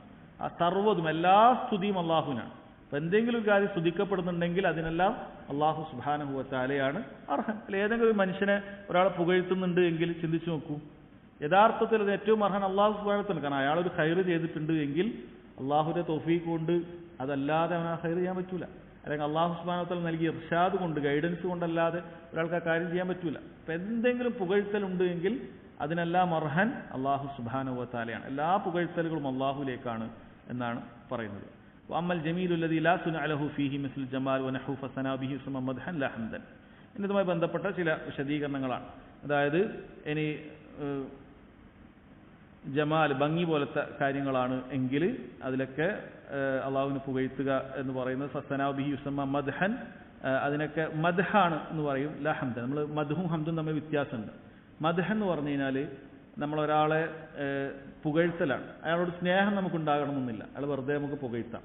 എന്നാൽ ഹംദ് എന്ന് പറയുന്നത് മഅൽ മഹബ്ബയാണ്, വത്തഅലീം, സ്നേഹത്തോടുകൂടിയും അതുപോലെ മഹത്വത്തോടുകൂടിയും നമ്മളൊരാളെ പുകഴ്ത്തുന്നതിനാണ് ഹംദ് എന്ന് പറയുന്നത്. അത് അള്ളാഹുവിനോട് മാത്രമേ പറ്റുള്ളൂ. ഹംദ് ഒരു ഇബാദത്താണ്, അത് അള്ളാഹു സുബ്ഹാനഹു വ തആലക്ക് മാത്രമേ നമുക്ക് പറ്റുള്ളൂ. എന്നാൽ മദ്ഹ് എന്ന് പറയുന്നത് അതല്ലാത്തവരെയും പറ്റും, അതെപ്പോഴും എന്താണെന്നില്ല, സ്നേഹം ഉണ്ടാകണം എന്നില്ല എന്നാണ് പറയുന്നത്. അൽഹംദുലില്ലാഹി റബ്ബിൽ ആലമീൻ, റബ്ബുൽ ആലമീൻ, റബ്ബുൽ ആലമീൻ സർവ്വ ലോകങ്ങളുടെയും റബ്ബായ അല്ലാഹു. റബ്ബിന് ഹുവൽ മഅബൂദുൽ ഖാലിഖ് അർ റസാഖ് അൽ മാലിക് അൽ മുതസർരിഫ് മുറബ്ബി ജമീഇൽ ഖൽഖ് ബിന്നിഅം അൽ ആലമീൻ കുല്ലു മാ സിവല്ലാഹി ആലം എന്ന് പറഞ്ഞിട്ട് വഹുവ റബ്ബുൽ ജമീഅ് എന്ന് പറഞ്ഞിട്ട് അദ്ദേഹം ആ ആയത്തിനൊക്കെ വിശദീകരിക്കുന്നുണ്ട്. റബ്ബുൽ ആലമീനായ അള്ളാഹുവിനാണ് സർവസ്തുതി. റബ്ബ് എന്ന് പറഞ്ഞാൽ അള്ളാഹു എല്ലാത്തിനെയും എല്ലാത്തിനെയും സൃഷ്ടിക്കുകയും പരിപാലിക്കുകയും എല്ലാത്തിനെയും നിയന്ത്രിക്കുകയൊക്കെ ചെയ്യുന്ന അള്ളാഹു സുബ്ഹാനഹു വ തആലയാണ്. അവനാണ് എല്ലാ സൃഷ്ടി കാര്യങ്ങളെയും ഒക്കെ റബ്ബ് സുബ്ഹാനഹു വ തആല അവൻ്റെ അനുഗ്രഹങ്ങൾ കൊണ്ടാണ് അവൻ പരിപോഷിപ്പിക്കുന്നത്, അതിനെല്ലാം പരിപാലിക്കുന്നത്. അള്ളാഹുവിന് പുറമേ ഉള്ളതെല്ലാം അതാണ് ആലം. റബ്ബുൽ ആലമീനാണ് അള്ളാഹു സുബ്ഹാനഹു വ തആല എന്നൊക്കെ വിശദീകരിക്കുകയാണ്. അർ റഹ്മാൻ റഹീം, അർ റഹ്മാൻ റഹ്മത്തുൻ ആമത്തുൻ ജമീഉൽ മഖ്ലൂഖാത്ത്, എല്ലാ പടപ്പുകളിലേക്കും അള്ളാഹു സുബ്ഹാനഹു വ തആലയുടെ റഹ്മത്ത്, കാരുണ്യമുണ്ട്.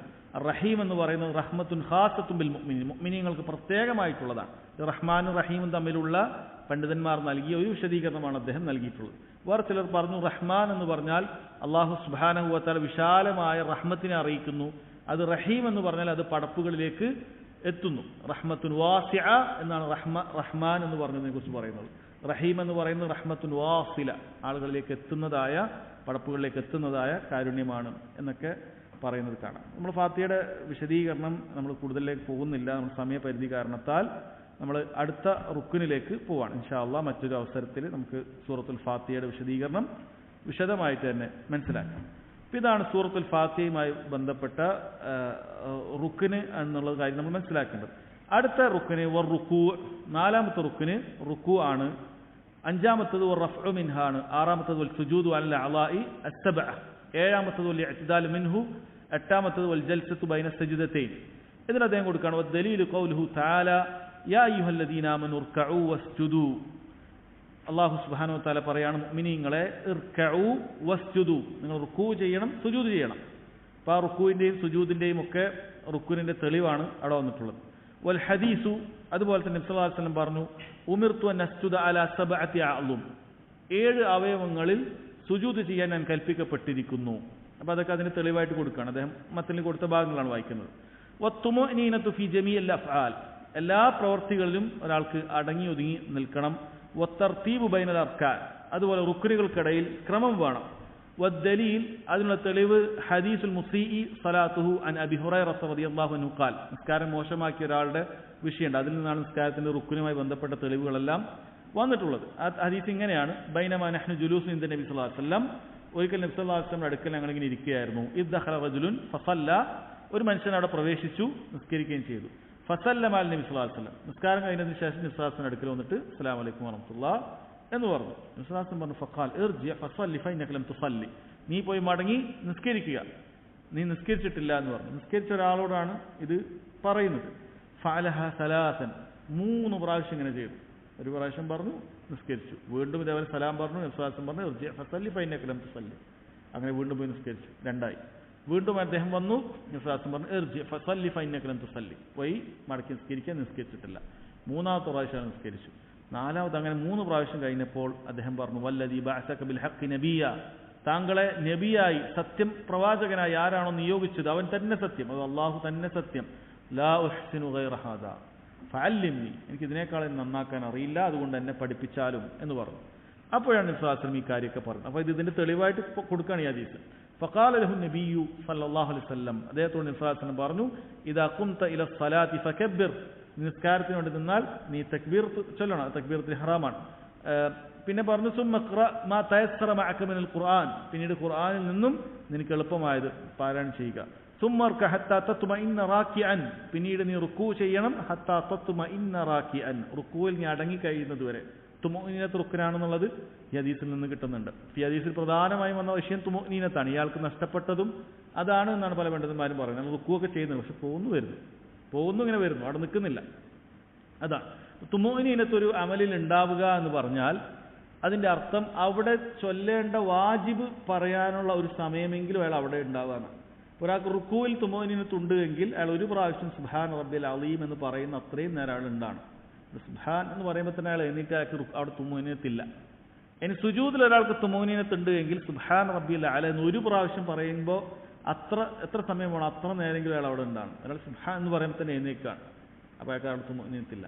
ഇടയിലിരുത്തത്തിൽ ഒരാൾക്ക് തുമുഅ്നീനത്ത് വേണമെങ്കിൽ റബ്ബി ഗ്ഫിർലി എന്ന് പറയുന്ന ഒരു സമയമെങ്കിൽ അയാൾ ഇരിക്കണം. അവിടെ റബ്ബി എന്ന് പറയുമ്പോൾ തന്നെ ഒരാൾ അങ്ങനെ പോകുന്നുണ്ട് എങ്കിൽ അയാൾ നിസ്കാരം ബാത്തിലായി പോകും. അപ്പം ഇതാണ് തുമുഅ്നീനത്ത് ഉണ്ടാവുക എന്നുള്ളത്. നിസ്സാസിനോട് എല്ലാ കാര്യത്തിലും അത് പറയുന്നുണ്ട്. റുക്കൂ ചെയ്യുമ്പോൾ പറഞ്ഞു, പിന്നെ ഖായിമൻ, പിന്നീട് റുക്കൂയിൽ നിന്ന് വരുന്നാൽ നേരെ ആകുന്നത് വരെ നീ എന്ത് ചെയ്യുക, നിൽക്കുക. സുമ്മസ്ജിദ്, പിന്നീട് സുജൂദ് ചെയ്യുക. ഹത്താ തത്മഇന്ന സാജിദൻ, നീ സുജൂദിൽ ഇത്മിഇനാനോടുകൂടി, അതായത് അടങ്ങി ഒതുങ്ങി നിൽക്കുന്ന രൂപത്തിൽ, സമാധാനത്തിൽ നിൽക്കുന്ന രൂപത്തിൽ സുജൂദ് ചെയ്യുക. സുമ്മർഫ ഹത്താ തത്മഇന്ന ജാലിസൻ, പിന്നീട് നീ എന്ത് ചെയ്യണം, പിന്നീട് നീ ഇരുന്ന് അവിടെ അടങ്ങിയിരിക്കണം, ഇടയിലിരുത്തത്തിലും അടങ്ങിയിരിക്കണം. സുമ്മ ഫഅൽ ദാലിക ഫീ സ്വലാത്തിക കുല്ലിഹാ, ഇപ്രകാരം നീ നിന്റെ നിസ്കാരത്തിലെല്ലാം അങ്ങനെ ചെയ്യണം എന്നാണ് പറയുന്നത്. അപ്പോൾ തുമുഅ്നീനത്ത് ഫിൽ അർക്കാൻ എന്ന് പറഞ്ഞാൽ അവിടെ തിരക്ക് കൂട്ടാതെ സമാധാനത്തിൽ ഒരാൾ ചെയ്യുക എന്നുള്ളതാണ്. തർത്തീബ് എന്ന് പറഞ്ഞാൽ ഓരോ റുക്കിനും അടുത്ത റുക്കിനും ഇടയിലുള്ള കാര്യമാണ്. ബാക്കിയുള്ള കാര്യങ്ങളൊന്നും നമുക്കധികം വിശദീകരിക്കേണ്ട ആവശ്യമില്ല. എന്താണ് റുക്കു എന്നോ എന്താണ് ഇതൊന്നും വിശദീകരിക്കേണ്ടതില്ല. പക്ഷെ അവിടെ ചില കാര്യങ്ങൾ നമുക്ക് മനസ്സിലാക്കേണ്ടതുണ്ട്. ഇപ്പോൾ റുക്കു എന്ന് പറയുമ്പോൾ ആ റുക്കൂ ശരിയാകണമെങ്കിൽ ഒരു കാര്യമുണ്ട്. നമ്മൾ റുക്കൂ ശരിയാകണമെങ്കിൽ നമ്മൾ എന്ത് ചെയ്യണം? നമ്മുടെ രണ്ട് കൈകളും അതിനെ മുട്ടിലെത്തുന്ന അത്രയെങ്കിലും നമ്മൾ കുനിയണം, എന്നാലേ റുക്കൂ ശരിയാവുള്ളൂ. ഒരാൾ റുക്കൂ ഇങ്ങനെ നേരെ ഇങ്ങനെ മാത്രം ഒരാൾ കുനിഞ്ഞാൽ അയാളുടെ റുക്കൂ ശരിയാവില്ല. അയാളുടെ രണ്ട് കൈകളും മുട്ടിലെത്തുന്ന അത്രയെങ്കിലും ഒരാൾ കുനിയണം. അപ്പോൾ അയാളുടെ റുക്കൂ ശരിയായി, അതായത് സഹിഹായി മുജ്സിയായി, റുക്കൂ ശരിയായി. പക്ഷേ അയാൾക്ക് പൂർണ്ണമായ പ്രതിഫലം ലഭിക്കണം എന്ത് ചെയ്യണം? നിംസാസം ചെയ്തതുപോലെ മുതുകൊക്കെ നേരെയാക്കി അയാൾ എന്ത് ചെയ്യണം? അയാളുടെ ഹദീസിൽ കാണാൻ സാധിക്കും, അവിടുന്ന് ഉയർന്നിട്ടുമില്ല താഴ്ന്നിട്ടുമില്ല, നേരെയാണ്. അതേ പുറത്തേക്കൊരു വെള്ളപ്പാത്രം വെച്ചാൽ അതിലെ വെള്ളം അങ്ങോട്ടോ ഇങ്ങോട്ടോ പോവുകയില്ല. അപ്പോൾ ആ രൂപത്തിൽ നേരെ നിൽക്കാൻ ശ്രദ്ധിക്കണം, നേരെ നിൽക്കാൻ ശ്രദ്ധിക്കണം. ഒരാൾക്ക് നടുവേദന മറ്റോ ഉണ്ട് എങ്കിൽ അയാൾക്കത് ഒഴിവാക്കാം. പക്ഷേ അയാൾ എന്ത് ചെയ്യണം? റുക്കുവിന് സാധിക്കുന്നത്ര കുനിഞ്ഞിട്ട് റുക്കു ആക്കണം. ഒരാൾ നേരെ ഇങ്ങനെ മാത്രം നിന്നാൽ അയാൾ റുക്കു ചെയ്തു എന്ന് പറയില്ല. ഒരാൾ ഇങ്ങനെ മാത്രം ചെയ്താൽ റുക്കു ചെയ്തു എന്ന് പറയില്ല. അയാൾ എന്ത് ചെയ്യണം? ഈ കൈകൾ മുട്ടിലേക്ക് എത്തുന്ന അത്രയെങ്കിലും ഇൻഹിന കുനിയൽ ഉണ്ടാവണം. അപ്പോഴാണ് അയാളുടെ റുക്കു ശരിയാവുക എന്നാണ് പറയുന്നത്. ഇനി റഫ്ഉ മിൻഹു വാളിഹാണ്, അതിൽ നിന്ന് ഉയരുക എന്നുള്ളതാണ്. അപ്പോൾ ആ റുക്കിന് ഒരാൾക്ക് നഷ്ടപ്പെട്ട് അങ്ങനെ റുക്കു ചെയ്ത് നേരെ അങ്ങോട്ട് സുജൂദിൽ പോയാലോ ഈ റുക്ക് നഷ്ടപ്പെട്ടു. റുക്കു ചെയ്തിട്ട് നേരെ എഴുന്നേറ്റ് നിൽക്കണം, അതാണ് റഫ്ഉ മിൻഹു എന്ന് പറയുന്നത്. പിന്നെ സുജൂദിന്റെ കാര്യം വസ്സുജൂദു അലൽ അഅ്ളാഇ സബ്അ, 7 അവയവങ്ങളിൽ സുജൂദ് ചെയ്യുക എന്നുള്ളതാണ്. ഹദീസിൽ വളരെ കൃത്യമായിട്ട് ആ 7 അവയവങ്ങൾ നബി സല്ലല്ലാഹു അലൈഹി വസല്ലം പറയുന്നുണ്ട്. ഉമിർതു അൻ അസ്ജുദ അലാ സബ്അതി അഅ്ളും, 7 അവയവങ്ങളിൽ സുജൂദ് ചെയ്യാൻ ഞാൻ കൽപ്പിക്കപ്പെട്ടു. അലൽ ജബ്ഹ, അവിടുന്ന് പറഞ്ഞത് ഒന്നാമത് ജബ്ഹ. ജബ്ഹ എന്ന് പറഞ്ഞാൽ ഫോർഹെഡാണ്, നെറ്റിത്തടത്തിനാണ് ജബ്ഹ എന്ന് പറയുന്നത്. പക്ഷെ അത് പറയുമ്പോൾ റാവി പറയുന്നുണ്ട് അശാറ ബിയദിഹി അലാ അൻഫിഹി, നബി സല്ലല്ലാഹു അലൈഹി വസല്ലം മൂക്കിലേക്ക് വിരൽ ചൂണ്ടുന്നുമുണ്ടായിരുന്നു. എന്ന് വെച്ചാൽ ജബ്ഹത്ത് മഅൽ അൻഫ്, മൂക്കിനോടൊപ്പമാണ് എന്ത് ചെയ്യേണ്ടത്? നെറ്റിത്തടം മുട്ടിക്കേണ്ടത്. ചില ആളുകൾ എന്ത് ചെയ്യും? നെറ്റിത്തടം മുട്ടാതെ ഇങ്ങനെ മൂക്ക് മുട്ടിക്കാതെ നെറ്റി മാത്രം തട്ടി നോക്കും. ശ്രദ്ധിക്കണം, സുജൂദ് ചെയ്യുമ്പോൾ അങ്ങനെ ചെയ്യും. കുട്ടികളൊക്കെ അങ്ങനെ ചെയ്യുന്നതിന് പറഞ്ഞു കൊടുക്കണം. നെറ്റിത്തടം മാത്രം മുട്ടി മൂക്ക് മുട്ടാത്ത അവസ്ഥ ഉണ്ടാകാൻ പാടില്ല. അപ്പം അതിന് തടസ്സമായിട്ട് നമ്മൾ കണ്ണാടി നിൽക്കുന്നുണ്ടെങ്കിൽ പണ്ഡിതന്മാർ പറയണം കണ്ണാടി അയച്ചു വെക്കണം. ഇനി അതെല്ലാം കുഴപ്പമില്ല, അങ്ങനെ തന്നെ സുജൂദ് ചെയ്യാം. ഒരാളുടെ കണ്ണാടി കുറച്ച് വലുതാണ്, അയാളുടെ നെറ്റിത്തടം തട്ടുമ്പോൾ കണ്ണാടി കാരണത്താൽ മൂക്ക് കെട്ടുന്നില്ല, അങ്ങനെ അത് അയച്ചു വെച്ചിട്ട് സുജൂദ് ചെയ്യണം. അത് അയച്ചു വെച്ചിട്ട് സുജൂദ് ചെയ്യണം. കാരണം മൂക്കും കൂടി തട്ടേണ്ടതുണ്ട് എന്ന കാര്യം ശ്രദ്ധിക്കണം. കാരണം സുജൂദ് ശരിയാവാതെ വരും. പിന്നീട് വലിയ യദൈൻ, 2 കൈകളാണ്. യദ് എന്നുകൊണ്ട് ഉദ്ദേശിച്ചത് എന്താണ്? നമ്മൾ മുൻകൈയാണ് ഉദ്ദേശിക്കുന്നത്. ഖുറാനിൽ അല്ലെങ്കിൽ ഹദീസിൽ എവിടെയെങ്കിലും യദെന്ന് മാത്രം വന്നാൽ അതുകൊണ്ട് ഉദ്ദേശിക്കുന്നത് മുൻകൈയാണ്. എന്നാൽ അതോടൊപ്പം മറ്റ് കാര്യങ്ങൾ ഉണ്ട് എങ്കിൽ അത് ഒരുമിച്ച് പറയും. ഫഗ്സിലു ഐദിയക്കും മിനൽ മറാഫിഖ്, നിങ്ങൾ കൈകൾ മുട്ടുൾപ്പെടെ കഴുകുക എന്ന് പറഞ്ഞു. അങ്ങനെ പ്രത്യേകം എടുത്ത് പറയും. വെറും യദ് എന്ന് പറഞ്ഞാൽ മുൻകൈയാണ് അതുകൊണ്ട് ഉദ്ദേശിക്കുന്നത്. അതെന്നാൽ ലുഗപരമായിട്ടോ യദ് എന്ന് പറഞ്ഞാൽ ഇത് മുഴുവൻ യദാണ്. ഭാഷാപരമായി യദ് എന്ന് പറയുന്നത് മുഴുവൻ കൈ തന്നെയാണ്. നമ്മുടെ ചുമൽ മുതൽ താഴേക്ക് വിരൽ വരെയുള്ള എല്ലാം കൈയാണ്. പക്ഷേ പണ്ഡിതന്മാർ പറയണം ഖുറാനിൽ യദ് എന്ന് ഉപയോഗിച്ചിട്ടുണ്ടെങ്കിൽ അതൊക്കെ നമ്മൾ നോക്കിയാൽ കാണാൻ പറ്റും മുൻകൈയാണ് അതുകൊണ്ട് ഉദ്ദേശിക്കുന്നത്. ഇബ്നു തൈമിയ്യ റഹിമഹുല്ലാഹ് പറഞ്ഞൊരു ഫായിദാണ്. അപ്പോൾ അത് പറയുന്നു വലിയതേൻ 2 കൈകൾ, വറുക്കുബത്തൈൻ 2 കാൽമുട്ടുകൾ, 2 കാൽമുട്ടുകൾ തട്ടിക്കണം. വ അത്രാഫിൽ ഖദമൈൻ, അതുപോലെ 2 കാലിൻ്റെയും അഗ്രഭാഗങ്ങൾ, അതായത് കാൽപാദം മുഴുവൻ തട്ടിക്കേണ്ടതില്ല, അത് കഴിയൂല. അതിൻ്റെ അഗ്രഭാഗങ്ങൾ, അത് വിരളിൻ്റെ തൊട്ട് താഴെയുള്ള ഭാഗങ്ങൾ പൂർണ്ണമായിട്ട് ചെയ്യണം. അതുപോലെ പറഞ്ഞു വലാ നക്സത്തു സിയാബ വശഅർ, നമ്മൾ മുടിയും വസ്ത്രവും പിടിച്ചു വെക്കാറില്ല. നിസ്കരിക്കുമ്പോൾ ശ്രദ്ധിക്കേണ്ട ഒരു കാര്യമാണ്. അപ്പോൾ മുടി, ഒരാൾക്ക് ഒരുപാട് മുടി ഉണ്ട് എങ്കിൽ അതിങ്ങനെ താഴേക്ക് പോകുന്നുണ്ടെങ്കിൽ പിടിച്ചു വെക്കേണ്ടതില്ല, അതങ്ങനെ തന്നെ സുജൂദ് ചെയ്യാം. അതുപോലെ വസ്ത്രം നമ്മളിങ്ങനെ കൂട്ടിപ്പിടിച്ച് മടക്കി വെക്കേണ്ടതില്ല. പല പണ്ഡിതന്മാരും ഈ ഹദീസിൽ നിന്നാണ് നിസ്കാരത്തിൽ വസ്ത്രം ചുരുട്ടി വെക്കാൻ പാടില്ല എന്ന് പറയുന്നത്. നിസ്കാരത്തിൽ വസ്ത്രം ഇങ്ങനെ പിടിച്ചു വെക്കുക 2 രൂപത്തിലുണ്ട്.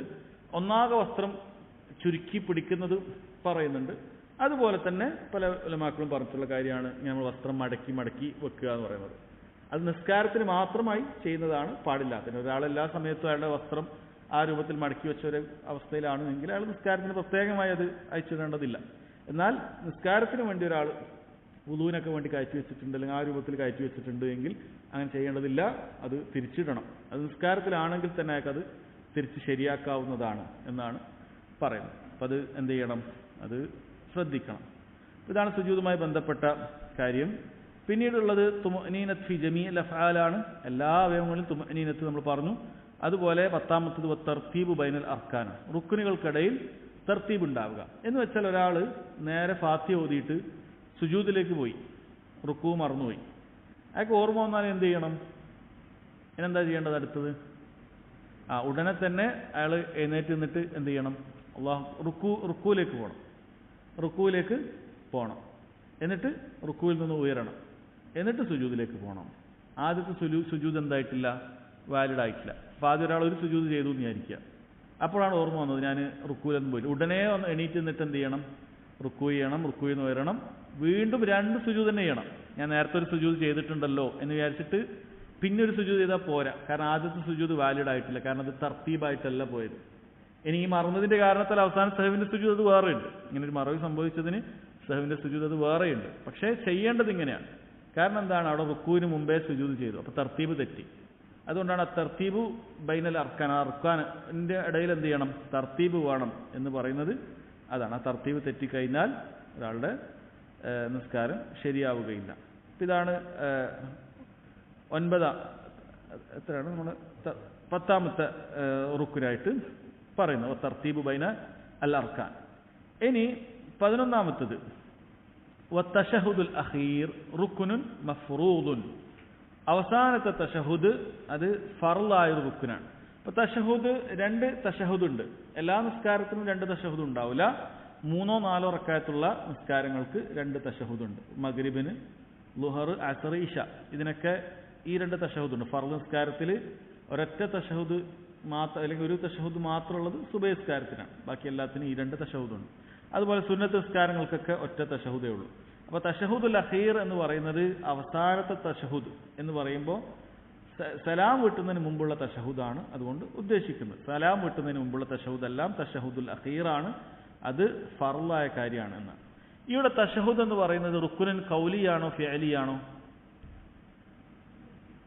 ഖൗലിയാണ്. തശഹുദ് എന്ന് പറയുന്നത് ആ വാക്കുകളാണ്. അത്തഹിയാത്തു, അൽ മുബാറക്കാത്തു, അസ്സലവാത്തു, അത്തയ്യിബാത്തു ലില്ലാഹ്, അസ്സലാമു അലൈക അയ്യുഹൻ നബിയ്യു വറഹ്മത്തുള്ളാഹി വബറകാതുഹു, അസ്സലാമു അലൈനാ വഅലാ അലി ഇബാദില്ലാഹി സ്സാലിഹീൻ, അഷ്ഹദു അൻ ലാ ഇലാഹ ഇല്ലല്ലാഹ് വഅഷ്ഹദു അന്ന മുഹമ്മദൻ അബ്ദുഹു വറസൂൽ എന്ന തശഹുദ് അന്നഹു ഖുതിമ ബിശ്ശഹാദത്തൈൻ, 2 ഷഹാദത്ത് കൊണ്ട് അവസാനിക്കപ്പെട്ടു. അതുകൊണ്ടാണ് അതിനെ തശഹുദ് എന്ന് പറഞ്ഞത്.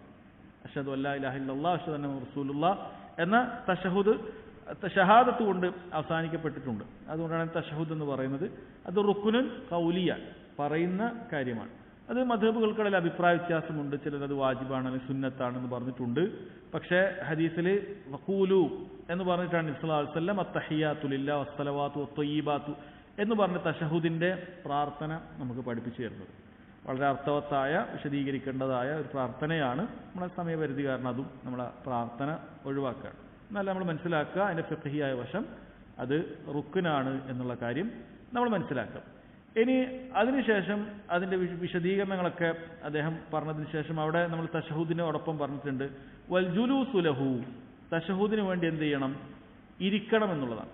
അപ്പോൾ ഒരാൾ തശഹൂദ് ഇരിക്കാതെ എഴുന്നേറ്റ് എന്ന് പറഞ്ഞാൽ അയാളുടെ തശഹൂദ് ശരിയാവില്ല. അതുകൊണ്ടാണ് അത് 2ഉം പറയുന്നത്. അവിടെ കൗലും ഫിഅലും ഉണ്ട്. തശഹൂദിന് വേണ്ടിയിട്ടുള്ള ഇരുത്തം, ജൽസത്തു ലിത്തശഹുദ് അല്ലെങ്കിൽ വൽ ജുലൂസു ലഹു എന്ന് പറയുന്നത് അത് മറ്റൊരു റുക്നാണ്. തശഹുദ് മറ്റൊരു റുക്നാണ്. ഇപ്പോൾ 2 റുക്നുണ്ട്. റുക്നുൻ ഖൗലിയാണ് ഈ തശഹുദ് പറയുന്നത്. അതിനുവേണ്ടി അവിടെ ഇരിക്കുക എന്നുള്ളതാണ് റുക്നുൻ ഫിഅലി ആയിട്ടുള്ള കാര്യം. ഈ 2 തശഹുദും 2 റുക്നും നമ്മൾ എന്ത് ചെയ്യണം, പാലിക്കേണ്ടതുണ്ട് എന്നാണ് പറയുന്നത്. ഇതിനുശേഷമുള്ള റുക്ൻ ഏതാണ്? അസ്സലാത്തു അല നബി സല്ലല്ലാഹു അലൈഹി വസല്ലം, നബി സല്ലല്ലാഹു അലൈഹി വസല്ലമയുടെ മേലുള്ള സ്വലാത്ത്, അത് 13ാമത്തെ റുക്നാണ്. അസ്സലാത്തു അല നബി സല്ലല്ലാഹു അലൈഹി വസല്ലം. ഇത് നമ്മൾ മനസ്സിലാക്കേണ്ടത്, ചില മദ്ഹബുകളിൽ ഇത് സുന്നത്താണ്, എന്നാൽ ഹംബലി മദ്ഹബിൽ ഇത് റുക്നായിട്ടുള്ള കാര്യമാണ്. പൊതുവെ ഹംബലികളായ ആളുകളെ അല്ലെങ്കിൽ സലഫികളായ ആളുകളെ നിങ്ങൾ സലാത്തില്ലാത്തവരാണ് എന്ന് പറയുമ്പോൾ പണ്ഡിതന്മാർ പറയുന്ന മറുപടിയാണ്, സലാത്ത് ഞങ്ങളെ സംബന്ധിച്ചിടത്തോളം നിസ്കാരത്തിൽ ഞങ്ങൾക്ക് റുക്കിനാണ്. സലാത്ത് ചൊല്ലാതെ ഞങ്ങൾ നിസ്കരിച്ചാൽ നിസ്കാരം തന്നെ ബാത്തില്ല, അങ്ങനെ വിശ്വസിക്കുന്നവരാണ്. അപ്പം അങ്ങനെയുള്ള ആളുകളാണ് നിങ്ങൾ സലാത്തില്ലാത്തവരാണെന്ന് പറയുന്നത്. നമ്മളെ സംബന്ധിച്ചിടത്തോളം ഇത് റുക്കിനായിട്ടാണ് കാണുന്നത്. സലാത്ത് ഒരാൾ ഒരു ദിവസം ഏറ്റവും കുറഞ്ഞത് എന്ത് ചെയ്യേണ്ടതുണ്ടാവും, 5 പ്രാവശ്യം അവൻ ചൊല്ലുന്നുണ്ടാവും. കാരണം 5 നിസ്കാരത്തിന് 5 തശഹുദുൽ അഖീർ എന്തായാലും ഉണ്ട്. തശഹുദുൽ അഖീർ ഇല്ലാത്ത നിസ്കാരം ഇല്ലല്ലോ. അപ്പം എല്ലാത്തിലും നമ്മൾ ഇത് ചൊല്ലുന്നുണ്ട്, റുക്കിനാണ്. അപ്പം അങ്ങനെയാണ് മനസ്സിലാക്കുന്നത്. അപ്പോൾ അല്ലാഹു സ്വല്ലി അലാ മുഹമ്മദ് വഅലാ ആലി മുഹമ്മദ് കമാ സ്വല്ലൈത അലാ ഇബ്രാഹിം ഇന്നക ഹമീദും മജീദ്, എന്നിട്ട് വബാരിക അലാ മുഹമ്മദിൻ വഅലാ ആലി മുഹമ്മദ് കമാ ബാറക്ത അലാ ഇബ്രാഹിം വഅലാ ആലി ഇബ്രാഹിം ഇന്നക ഹമീദും മജീദ്. വ്യത്യസ്ത രൂപങ്ങളിൽ ഇന്നക ഹമീദും മജീദ് ഇടയിലില്ലാത്ത രൂപത്തിലൊക്കെ വന്നിട്ടുണ്ട്. അപ്പോൾ ഈ സലാത്ത് ഒരാൾ ചൊല്ലുക എന്നുള്ളത് എന്താണ്, അത് വാജിബായ റുക്കിനായിട്ടുള്ള കാര്യമാണ്. എന്നാൽ ഒരുപാട് ഉലമാക്കൾ അത് വാജിബാണ് എന്ന് പറഞ്ഞവരുമുണ്ട്, റുക്കിനല്ല വാജിബാണ് എന്ന് പറഞ്ഞവരും ഉണ്ട് എന്നുള്ളത് നമ്മൾ എന്ത് ചെയ്യാം, മനസ്സിലാക്കാം. അഭിപ്രായ വ്യത്യാസം പുറത്തു കിടക്കാൻ നമ്മളത് ചൊല്ലുക എന്നുള്ളതാണ് ഏറ്റവും സുരക്ഷിതമായ കാര്യം.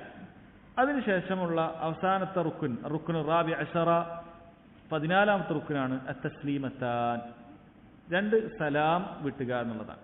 അപ്പം അതിലൂടെയാണ് വബിഹിമാ യക്കൂനുൽ ഖുറൂജു മിനസ് സലാ, നിസ്കാരത്തു നിന്ന് ഒരാൾ പുറത്തേക്ക് പോകുന്നത്, നിസ്കാരത്തു നിന്ന് ഒരാൾ വിരമിക്കുന്നത് ആ സലാമാണ്. അപ്പം ഇതിൽ അഭിപ്രായ വ്യത്യാസമുണ്ട്. ഷാഫി മദ്ഹബിലൊക്കെ പൊതുവെ ഒരു സലാം മാത്രമേ റുക്കിനുള്ളൂ എന്നാണ് പറയുന്നത്. ഒരു സലാം മാത്രം, അസ്സലാമു അലൈക്കും വറഹ്മത്തുള്ളാഹി എന്ന് പറഞ്ഞാൽ മതി. എന്നാൽ ഹദീസുകളിലൊക്കെ ഈ 2 സലാം എന്ന് പറയുമ്പോൾ 2 കൂടി ഉൾക്കൊള്ളുന്നു എന്ന അഭിപ്രായത്തിൽ പണ്ഡിതന്മാർ അത് 2ഉം, അതാണ് കൂടുതൽ സൂക്ഷ്മത എന്ന് പറഞ്ഞിട്ടുണ്ട്. അപ്പം അതുകൊണ്ടാണ് ചില ഉലമാക്കൾ പറഞ്ഞത്, നമ്മൾ മസ്ബൂക്കിങ്ങളായിട്ട്, അതായത് ഇമാമിന് വൈകി വന്ന ആളുകളായിട്ട് നിൽക്കുന്ന സമയത്ത് ഇമാം പൂർണ്ണമായി സലാം വീട്ടിയിട്ട് 2 ഭാഗത്ത് സലാം വീട്ടിയിട്ട് നമ്മൾ എഴുന്നേൽക്കാൻ പാടുള്ളൂ എന്ന് പറയുന്നത് എന്തുകൊണ്ടാണെന്ന് വെച്ചാൽ ഇമാമിനെ മുൻകടക്കാതിരിക്കാനാണ്. കാരണം ഇമാം ഒരു റുക്കിന് ചെയ്താലേ നമ്മൾ ചെയ്യാൻ പാടുള്ളൂ, ഇമാമിനെ പിൻപറ്റും അങ്ങനെയാണ്. അപ്പം അതുകൊണ്ടാണ് ഇത് 2 റുക്കിനാണെന്ന അഭിപ്രായം ഉള്ളത് കൊണ്ടാണ് 2 ഭാഗത്തും സലാം വീട്ടിയതിന് ശേഷം നമ്മൾ എഴുന്നേൽക്കാൻ പാടുള്ളൂ എന്നുള്ളത്. പൊതുവെ നമ്മൾ നാട്ടിൽ ഒരു റുക്കിന് കഴിയുമ്പോൾ തന്നെ ആളുകൾ എഴുന്നേൽക്കാറുണ്ട്, ഒരു ഭാഗത്ത് സലാം വിട്ടുമ്പോൾ തന്നെ എഴുന്നേൽക്കാറുണ്ട്. കാരണം പൊതുവെ ഷാഫി മദ്ഹബിൽ ഒരു സലാം മാത്രമേ റുക്കിനുള്ളൂ, മറ്റേ സുന്നത്താണ് എന്നാണ്. അതുകൊണ്ടാണ് അവരങ്ങനെ എഴുന്നേൽക്കുന്നത്. നമ്മൾ മനസ്സിലാക്കുന്നത് അല്ലാഹു ആലം സൂക്ഷ്മത 2 ഭാഗത്തുള്ള സലാമും റുക്കിനാണ്. അതുകൊണ്ട് 2ഉം കഴിഞ്ഞതിന് ശേഷം നമ്മൾ എന്ത് ചെയ്താൽ മതിയും, എഴുന്നേറ്റാൽ മതി. കാരണം നമ്മളെ അശ്രദ്ധ കാരണത്താൽ നിസ്കാരം ബാത്തിലാണ്. ഇമാമിനെ മുൻകടക്കുക, മനഃപൂർവ്വം മുൻകടക്കുക എന്നുള്ള നിസ്കാരത്തെ ബാത്തിലാക്കി കളയുന്ന കാര്യമാണ്. അതുകൊണ്ടാണ് ഷെയ്ഖ് ഇബ്നു ബാസ് റഹിമഹുല്ലാഹി പോലുള്ള ആളുകൾ പറഞ്ഞത് ചില അശ്രദ്ധങ്ങൾ നിസ്കാരത്തെ ബാത്തിലാക്കി കളയും എന്ന് പറഞ്ഞിട്ട് ഈ കാര്യം അദ്ദേഹം പറയുന്നുണ്ട്. അപ്പം അത് നമ്മൾ എന്ത് ചെയ്യുക, ശ്രദ്ധിക്കുക. ഇതാണ് നമ്മുടെ റുക്കുനുകൾ. അതിൽ 5 എണ്ണം ഖൗലിയായതാണ്. തക്ബീറത്തുൽ ഇഹ്റാം, ഫാത്തിഹ, തശഹുദുൽ അഖീർ, അതുപോലെ സലാത്ത്, അതുപോലെ തന്നെ സലാം പറയൽ, അവസാനത്തെ സലാം പറയൽ. ഈ 5 എണ്ണം ഖൗലിയായതാണ്. ബാക്കി 9 എണ്ണവും ഫിഅലുകളാണ്. ബാക്കി 9 എണ്ണവും ഫിഅലുകളാണ് എന്നുള്ളത് എന്ത് ചെയ്യുക, മനസ്സിലാക്കുക. അപ്പം ഇത്രയാണ് അർക്കാനു സ്വലാത്തിൽ മനസ്സിലാക്കാനുള്ളത്. ഇൻഷാ അല്ലാഹ് അടുത്ത ക്ലാസ്സിലെ അവസാനത്തെ വാജിബാത്തു സ്വലാ 8 എണ്ണം അതുകൂടിയാണ് ഈ കിതാബിൽ ഉള്ളത്. നമുക്ക് അടുത്ത ക്ലാസ്സിൽ മനസ്സിലാക്കാം. അല്ലാഹു അഅലം. വസല്ലല്ലാഹു അലാ നബീന മുഹമ്മദ് വഅലാ ആലിഹി വസഹ്ബിഹി വസല്ലം.